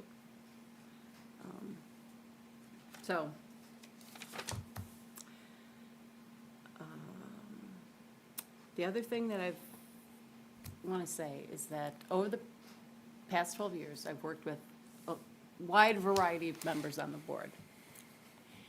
We all have different opinions, different experiences that we come from. There's one consistent factor that I've always found. And if you can think back 12 years, 10 years, you guys know, there have been a lot of different people on this board. But we've always had one main goal in mind. We want what's best for the kids. It doesn't matter what what I want, what you want, whatever, we all want one goal in mind. And if I can leave you with anything, it's just to keep that in mind, that we all want what's best for the kids. And that's why we're here. And that's why we sacrifice all the time that we do. And I urge you to keep that in mind, and the new people too, that you may have differences. When I first got on the board, and I think you guys, we were like 7 people just with the same mind. We all got along. We knew exactly what everybody was thinking. Boy, we knew what Gaspar was thinking every time, And it's changed, but we still all have one goal in mind. And so just kind of keep thinking that way, if that makes sense. The other thing I wanted to say, and it's gotten better over the years, I think, but when I'm out in the community, I've always had people tell me or say things. They don't trust the administration. They have problems with, there's something wrong in the school. They don't believe what's going on, or they don't trust people, what they say, what they hear. I am here to tell you that in the 12 years I have been here, I have never heard anyone say anything untoward, anything nefarious, nothing. I have had a positive experience with everyone. And if I ever saw anything that I didn't believe was proper going on, I would be the first one to stand up and start yelling and screaming. You know me. So it's always bothered me when we get emails about people complaining, things aren't going this way, they're not doing the right thing. Everyone works towards the same common goal, and I think that's, I'm just wanting to say that. So I wish everyone the best, good luck, but like I said, everybody here does it for the kids. So, thank you. Thank Good you, luck. Sue. All right. I will entertain a motion to adjourn sine die, which basically means temporarily. So moved. So moved by Sue, second by? RJ. Well, I killed you, didn't I? So moved by Sue, second by RJ. All in favor? Aye. Aye. Opposed? It is now 8:35 PM and the meeting is adjourned. We'll take a 5-minute break and move right into our special reorganization.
saying goodbye is tough. Yeah, it's tough.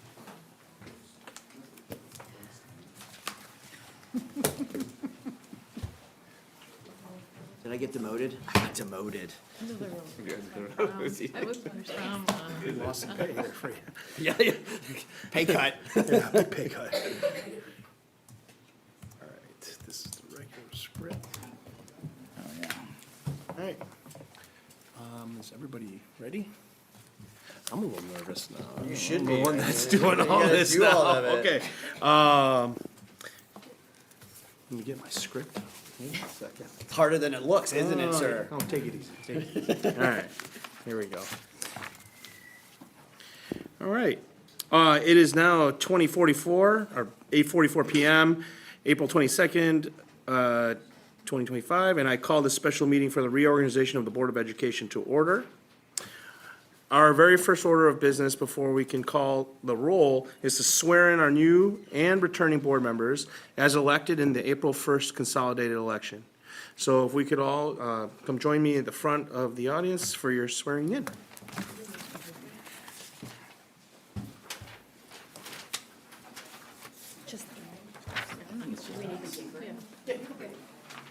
I think it's just the new. Okay. Does everybody get sworn in? No, just you guys never elected. We have to do it again, Aaron. So the camera will be there, so just kind of, camera's there.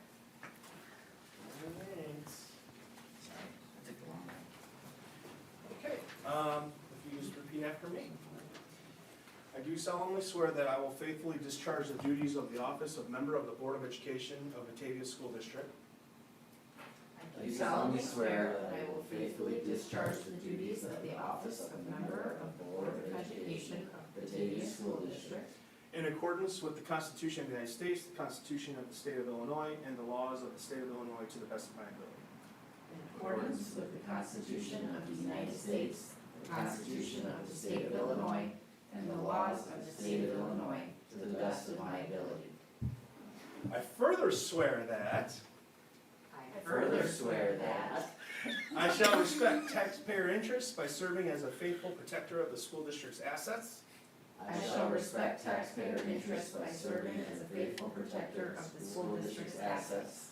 I shall encourage and respect the free expression of opinion by my fellow board members and others who seek a hearing before the board while respecting the privacy of students and employees. I shall encourage and respect the free expression of opinion by my fellow board members and others who seek a hearing before the board while respecting the privacy of students and employees.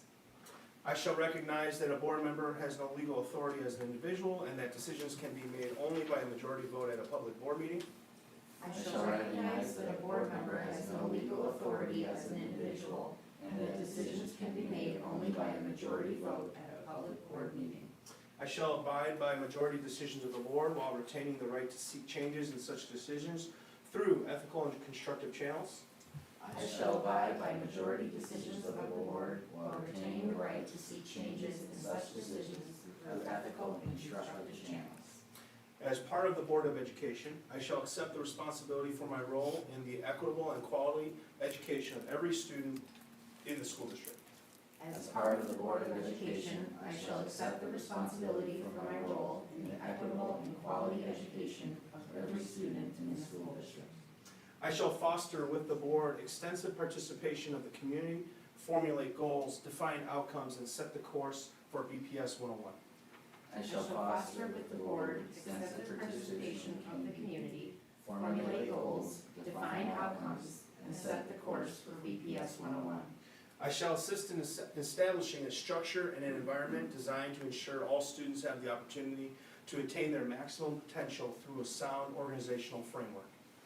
I shall assist in establishing a structure and an environment designed to ensure all students have the opportunity to attain their maximum potential through a sound organizational framework. I shall strive to ensure a continuous assessment of student achievement and all conditions affecting the education of our children in compliance with state law. I shall strive to ensure a continuous assessment of student achievement and all conditions affecting the education of our children in compliance with state law. I shall serve as education's key advocate on behalf of students in our community schools to advance the vision for Batavia School District.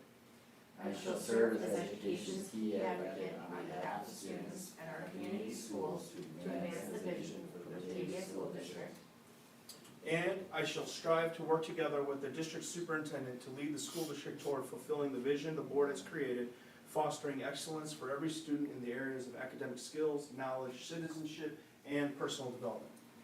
And I shall strive to work together with the district superintendent to lead the school district toward fulfilling the vision the board has created, fostering excellence for every student in the areas of academic skills, knowledge, citizenship, and personal development.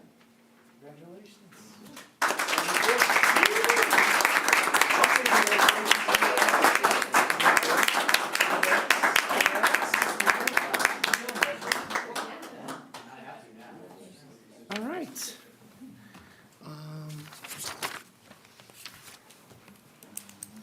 Okay.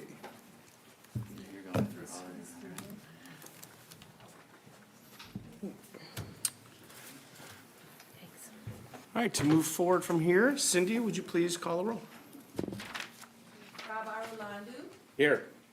Kristen Garros, Here. Raquel Gonzalez Thomas, Present. Aaron Kilberg, Present.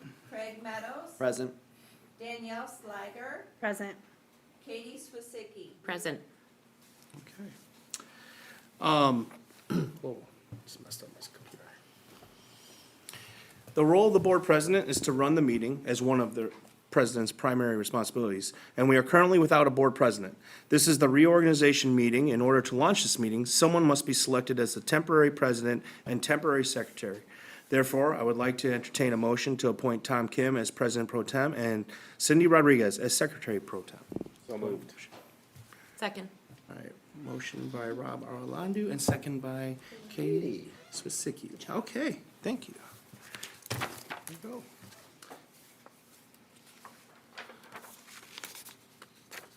All right, for this, we can do a voice vote, so all in favor? Aye. Aye. All opposed? Okay. Holly and Cindy, do we have any public comments? Yes, we do. Okay, great. Welcome to the meeting of the Board of Education. If anyone wishes to address the board this evening, please see our recording secretary to submit a form for addressing the board. Please put your full name and address on the form. In general, the board will not answer questions or engage in a dialogue during public comment. This does not mean we do not take your concerns or comments seriously. The board values active community participation in the district's endeavors and encourages people to engage with the district using the appropriate channels and systems designed with your input in mind. Board members are not involved in the day-to-day operations of the district and cannot engage in district business individually. If you have specific questions or would like to further engage with the district, you may submit your questions using the link on the website, and the appropriate staff member will communicate with you. Our BPS 101 Communications Manager, Holly Deachman, will now explain the procedures for public comment and call up the speakers. Thank you. We have one public speaker, Chris Lowe. Will you please approach the podium? You'll have 3 minutes to speak. I will show a 3-minute timer up on the board. And we ask that you address everyone in the room with respect and civility. Thank you. Good evening, board members, superintendent, staff, and community. As a former board member and as a parent and advocate, I want to first congratulate our newly sworn-in members. Your election represents progress, and with it, the community's mandate for change. To our returning members, the clock is ticking. When I was on this board over 2 years ago, our board and district committed to addressing systemic inequalities. Yet a year after passing a strategic plan, we still lack the dashboard to track progress. Marginalized students, Black, Latinx, LGBTQ+, disabled, and others cannot afford delays masked as caution or concern for causing more harm. Their trauma is not theoretical. It is daily, documented, and demands action. I know this work is hard. I served 8 years fighting to move this district from denial to accountability. Progress requires 4 things: a clear goal, resources with authority, a deadline, and the fortitude to enforce all 3. I believe you now have the majority to deliver this. The community stands ready to support you with expertise, labor, and even funding. But we will not tolerate weaponized incompetence or performative allyship. Leadership is not about saying the right words. it's about dismantling barriers, even when it's politically or socially uncomfortable. To Mr. Kim, you were hired to lead, not placate. One of the most important reasons I supported your hiring was because you pledged to confront injustice. We need you to act like it. To senior staff, resisting change, adapt or please step aside. To the board, use your power. Reject the glacial pace of progress that keeps failing students.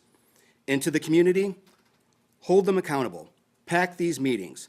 Demand transparency. Our kids' lives depend on it. While we are here to help, our patience has run out. The time for excuses is over. The time for courage is now. Let us get to work together. Thank you.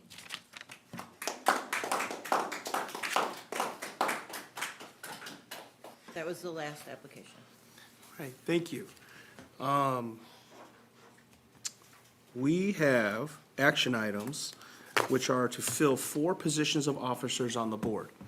3 of them are elected, and the first position we would like to fill is board president. The most immediate responsibility a board president does is to preside over the board meetings. They look over the agenda, and there are a whole host of responsibilities that are listed in the board policy that they fulfill. If you would like to nominate yourself or someone else, please say so now. I would like to nominate Craig Meadows for president.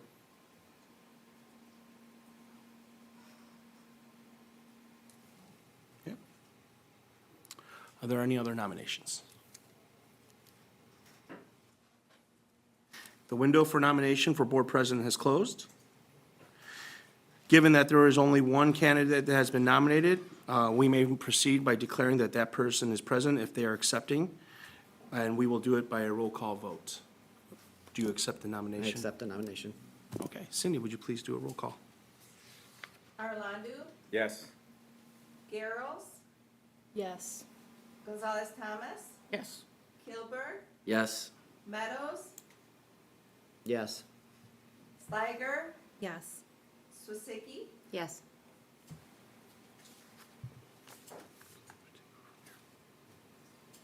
All right, the next, I guess I got to take over now.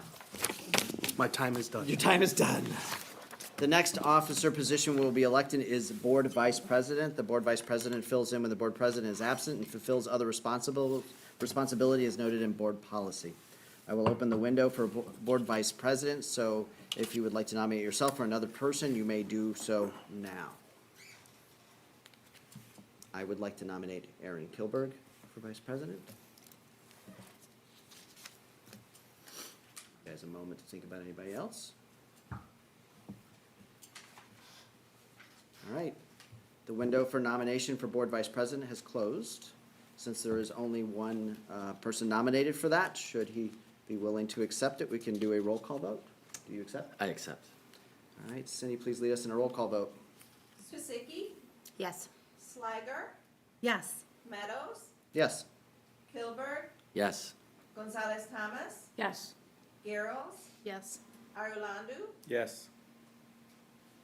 All right, thank you. All right, the last officer position we fill is board secretary. As indicated in board policy, the board secretary makes sure all of the documents are prepared, minutes are accurate, and is the official signer of decisions that the board has made. I will open up the window for board secretary, so if you would like to nominate yourself or another person, you may do it now. I'd like to nominate Katie Swisicki. Okay? I was gonna nominate myself. Got a friend. Sorry. No, it's fine. All right, hearing no other nominations at this point in time, the window has closed for the window for nomination for board secretary is closed. So, as there is only one, if you would like to accept, since you were going to nominate yourself. I accept. All right, thank you. We can do a roll call vote. Cindy, please lead a roll call vote. Kilberg, Yes. Gonzalez Thomas, Yes. Garrels, Yes. Arlandu, Yes. Swisicki, Yes. Sliger, Yes. Meadows, Yes. Thank you. Congrats. All right.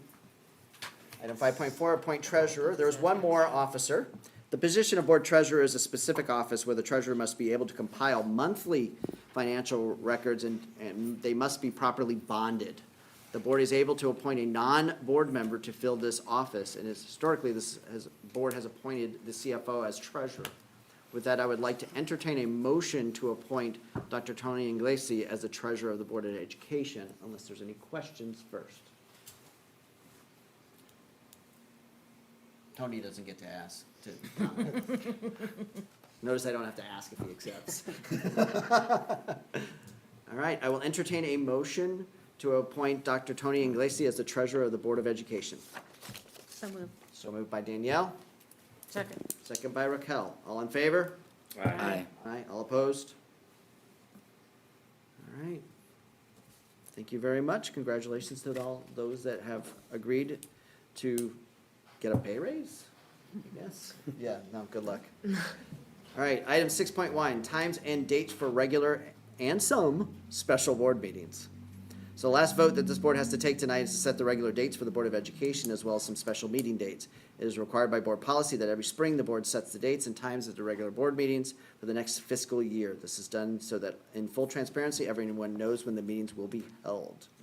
The way this calendar is put together is due to the district's operational needs. This coming year, a Tuesday after the 19th of the month is the regularly scheduled in the draft dates. So it is the first Tuesday after the 19th. This allows our finance department to meet deadlines such as payrolls and bills. While it might not land after that date, we try to be as close as possible.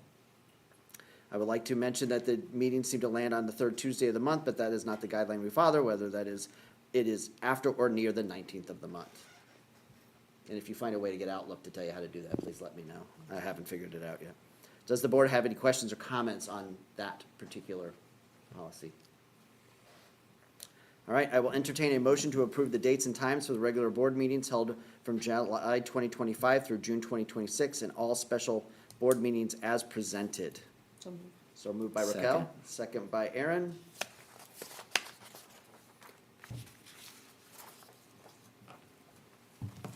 And just for you guys as new board members, board policy allows a voice vote such that we use to appoint the president pro temp and the president. However, for majority votes, this board will be doing what we call a roll call vote. For this action, we will do that. Cindy, please lead us in a roll call vote. Swisicki, Yes. Meadows, Yes. Kilburg, Yes. Gonzalez Thomas, Yes. Garrels, Yes. Sliger, Yes. Arlandu, Yes. Motion passes. Thank you. Administration and board comments. Tom, do you have anything you'd like to share? I am just, congratulations, everyone. I'm really excited to get working together as a new board now, so looking forward to it. That's all I have. Great, thank you. Board, any comments you guys would like to make? Do we want to make the newbies go first, or do we want to fill in first? I'll go. Okay, thanks, Raquel. Just good luck to RJ and Sue, and I thank them for their service. Welcome to Katie and Kristen. Look forward to working with you, and then just happy Passover, happy Easter, happy Earth Day. It's also National Arab American Heritage Month. It's also National Autism Awareness Month. So let's be on the. I have a few comments. Go for it. I'm sure you're surprised about that, but How many pages is it? just one, but I filled the whole page here, so.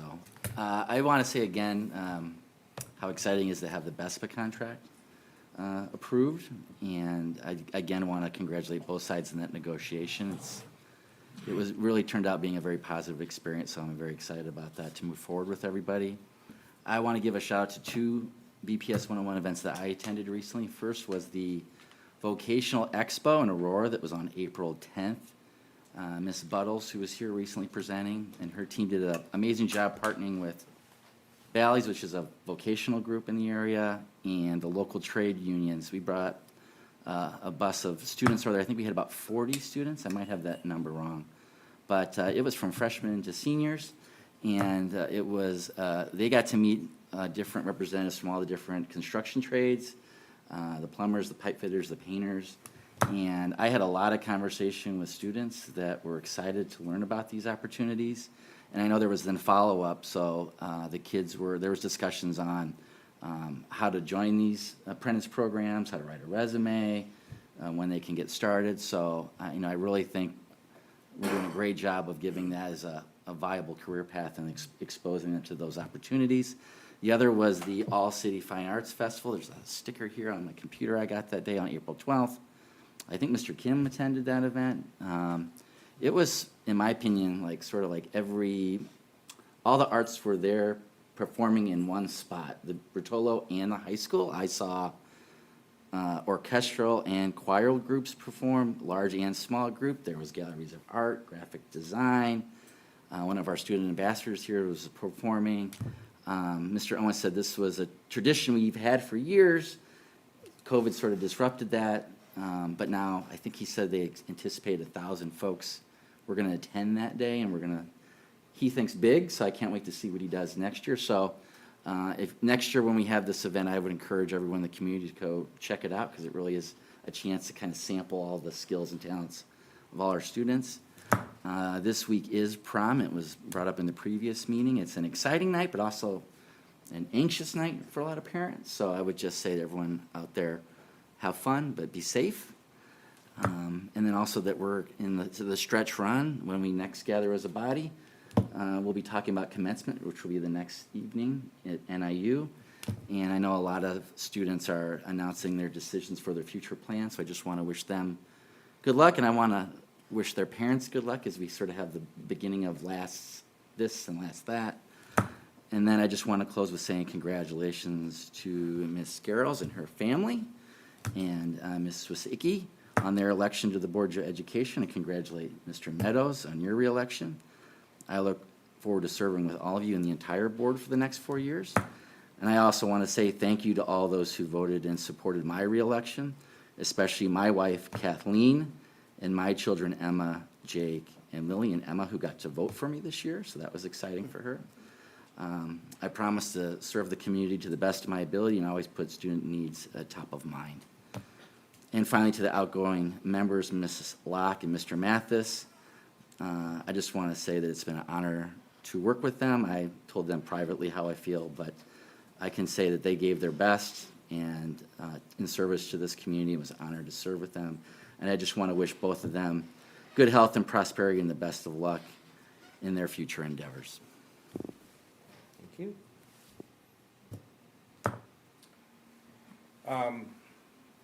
Thank you to Sue and RJ. It was an honor to serve with them. I'll just leave it at that. It was a real privilege. Katie, Kristen, welcome to the board. I look forward to working with you going forward here, and I think I will leave it at that. Thank you. Oh, yeah, sure. Hi. Also, I'd like to extend my gratitude for RJ and Sue, who took off as fast as they could. I appreciate their service given, and welcome to Katie and Kristen. I'm excited for the voices and knowledge and perspective you guys are bringing to the board. I had let Craig know beforehand that I did want to bring up that I would kind of want to put feelers out, or just kind of put this out there maybe for a board workshop that's this summer, discussing the board. Tenure? No. Length of term? Thank you. The length of term for our officers, we are, per our policy, we are a 2-year for each of them, I think for vice president, secretary, and president. And I know on my onboarding, it was very hard to vote, and I know for you too. I mean, it's awkward to vote for people you've never worked with, people you've never met. And 2 years is half of your term, obviously, if you don't run again.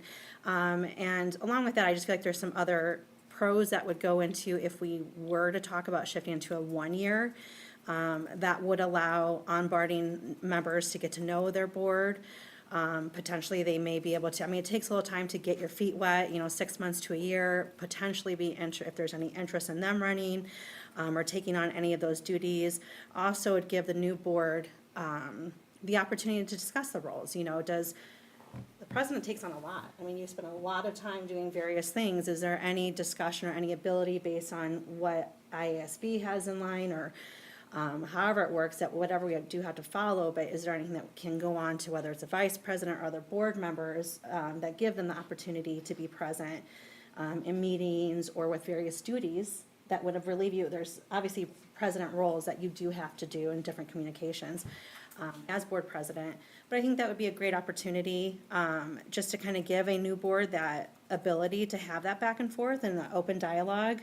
And then potentially, if there are any changes, it may allow for someone to take on one of the roles. So I know it's probably a hard thought of like, the first thought I had was, well, that's a lot of shifting, every year. But I think there could be benefit and allows more of the board, we're 7 of us, to have the opportunity. Not all of us will run for multiple terms, possibly for various reasons.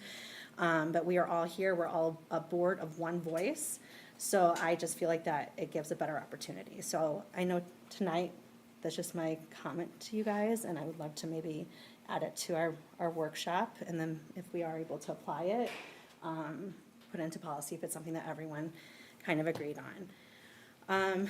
Along with that, I just want to be able to say, again, thank you for the time that you put into this role, and I know we are all working together. We're 2 years working together at this point. We've had some bumps and we've discussed some things, and I just want to make sure to put it out there that my expectations, and I'm open to anyone sharing theirs of mine with me as board members. I know we are open to making sure that we hear each other's voices and give that mutual respect, which I think we do very well. There are things that I would like to ensure that as board members we are working on a little bit more thoroughly in this next time, like under your president role, vice president, and under our time as board members. I want to ensure that, we are following along to when there is a request for a poll or things to be put on the agenda, that we don't run into as many barriers with that part of it, so that all of the board feels like there is a voice that, regardless of who we are. I want us to really work on that part of it. I think that we've all kind of discussed putting in for committees to maybe be shared, and I think that's something that, Aaron, you've brought up, and maybe we'll talk in our workshop about that as well. I just really, really want to put out, I just want to empower you as our president. Our role is to make sure we are a healthy board. And, we do employ Tom, and he employs admin, and I think our role is to ensure that we are as healthy together as possible, and our role is to back each other up and ensure that our voices are all heard, represented, and we're not putting roadblocks up for each other, or else we can't do our jobs to represent our kids and support our kids. If we are barriers for each other, we cannot be effective board members for our kids. And so I think a lot of that, I think we've talked about like communication, again, board workshop. We all communicate differently, we all have different backgrounds. And I think we need to make sure that we are understanding there's a best interest at play and hearing people out, active listening, right? Not dismissive or defensive if someone is saying something that maybe you don't agree with or don't understand. Have curiosity and really work to support each other and our voices together, so that we are a unified voice for Tom, he's a unified voice for admin, and we're a unified voice for the kids. I just feel that we've had, again, some road bumps, so I have that confidence. I would not have voted yes.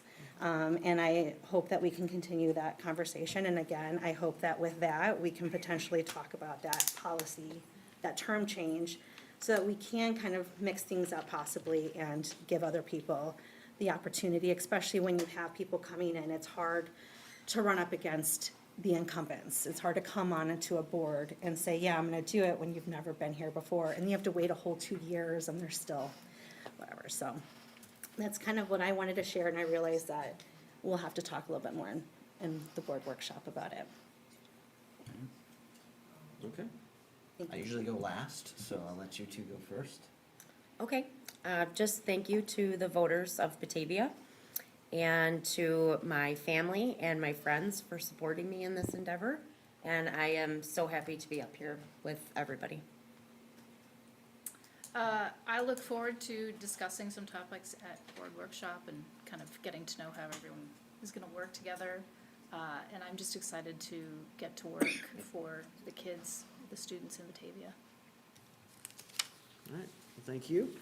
I was gonna just kind of wrap up by, saying, I'm not gonna disagree with anything anybody said. This is a board that should work together, and this is a board that will discuss how we wanna work together, because there's an upcoming board workshop where we all get together, and it is within the bounds of the laws that allows us to kind of have a closed session meeting to really talk about those things and hash things out and work through them. I know we will come out at the end of that better for it, for whatever goes on in that meeting. And then additionally, just congratulations to our parting board members for what they've got in their future in their student ambassadors in particular. I was just talking to them about kind of sharing with them, because they both mentioned they were interested in a pre-law kind of track, and since my son is going through law school at Boulder right now, I was filling them in on getting ready to write a lot of papers. But they're very excited about their future, and I really think that that's kind of a credit to the opportunities that they've created for themselves and taken advantage of what the district gives them the opportunities to do. I won't say that the district has done it for it, because they've done that themselves. I will say that I appreciate that we have 2 new board members at this table today. I'm very much looking forward to working with you two and everybody else. I think we are on a good path. A lot of things have gotten kind of cleaned up in the past couple of years with various contracts, that we don't have a lot of those hanging over our heads, so we can get on to doing a lot of the good work as opposed to the things we have to get done. But those were a very good process, so I appreciate all our partners that really worked favorably for that. And I am looking, on a more personal note, I'm looking forward to hearing about the Women in STEM session that's going on tomorrow, because 2 women in my office are going to that. I was invited to ask if somebody in my office, as an architecture firm, we had any women that would be to attend the Women in STEM and kind of give a little talk to them tomorrow. So we have 2, one of them's a partner of the firm I am also a partner at, and one's a younger kind of new project manager, and I'm looking forward to hear all the excitement, because we're a firm of about, I think it's a little over 50%, 60% women in our firm, which is almost double the average of architecture firms.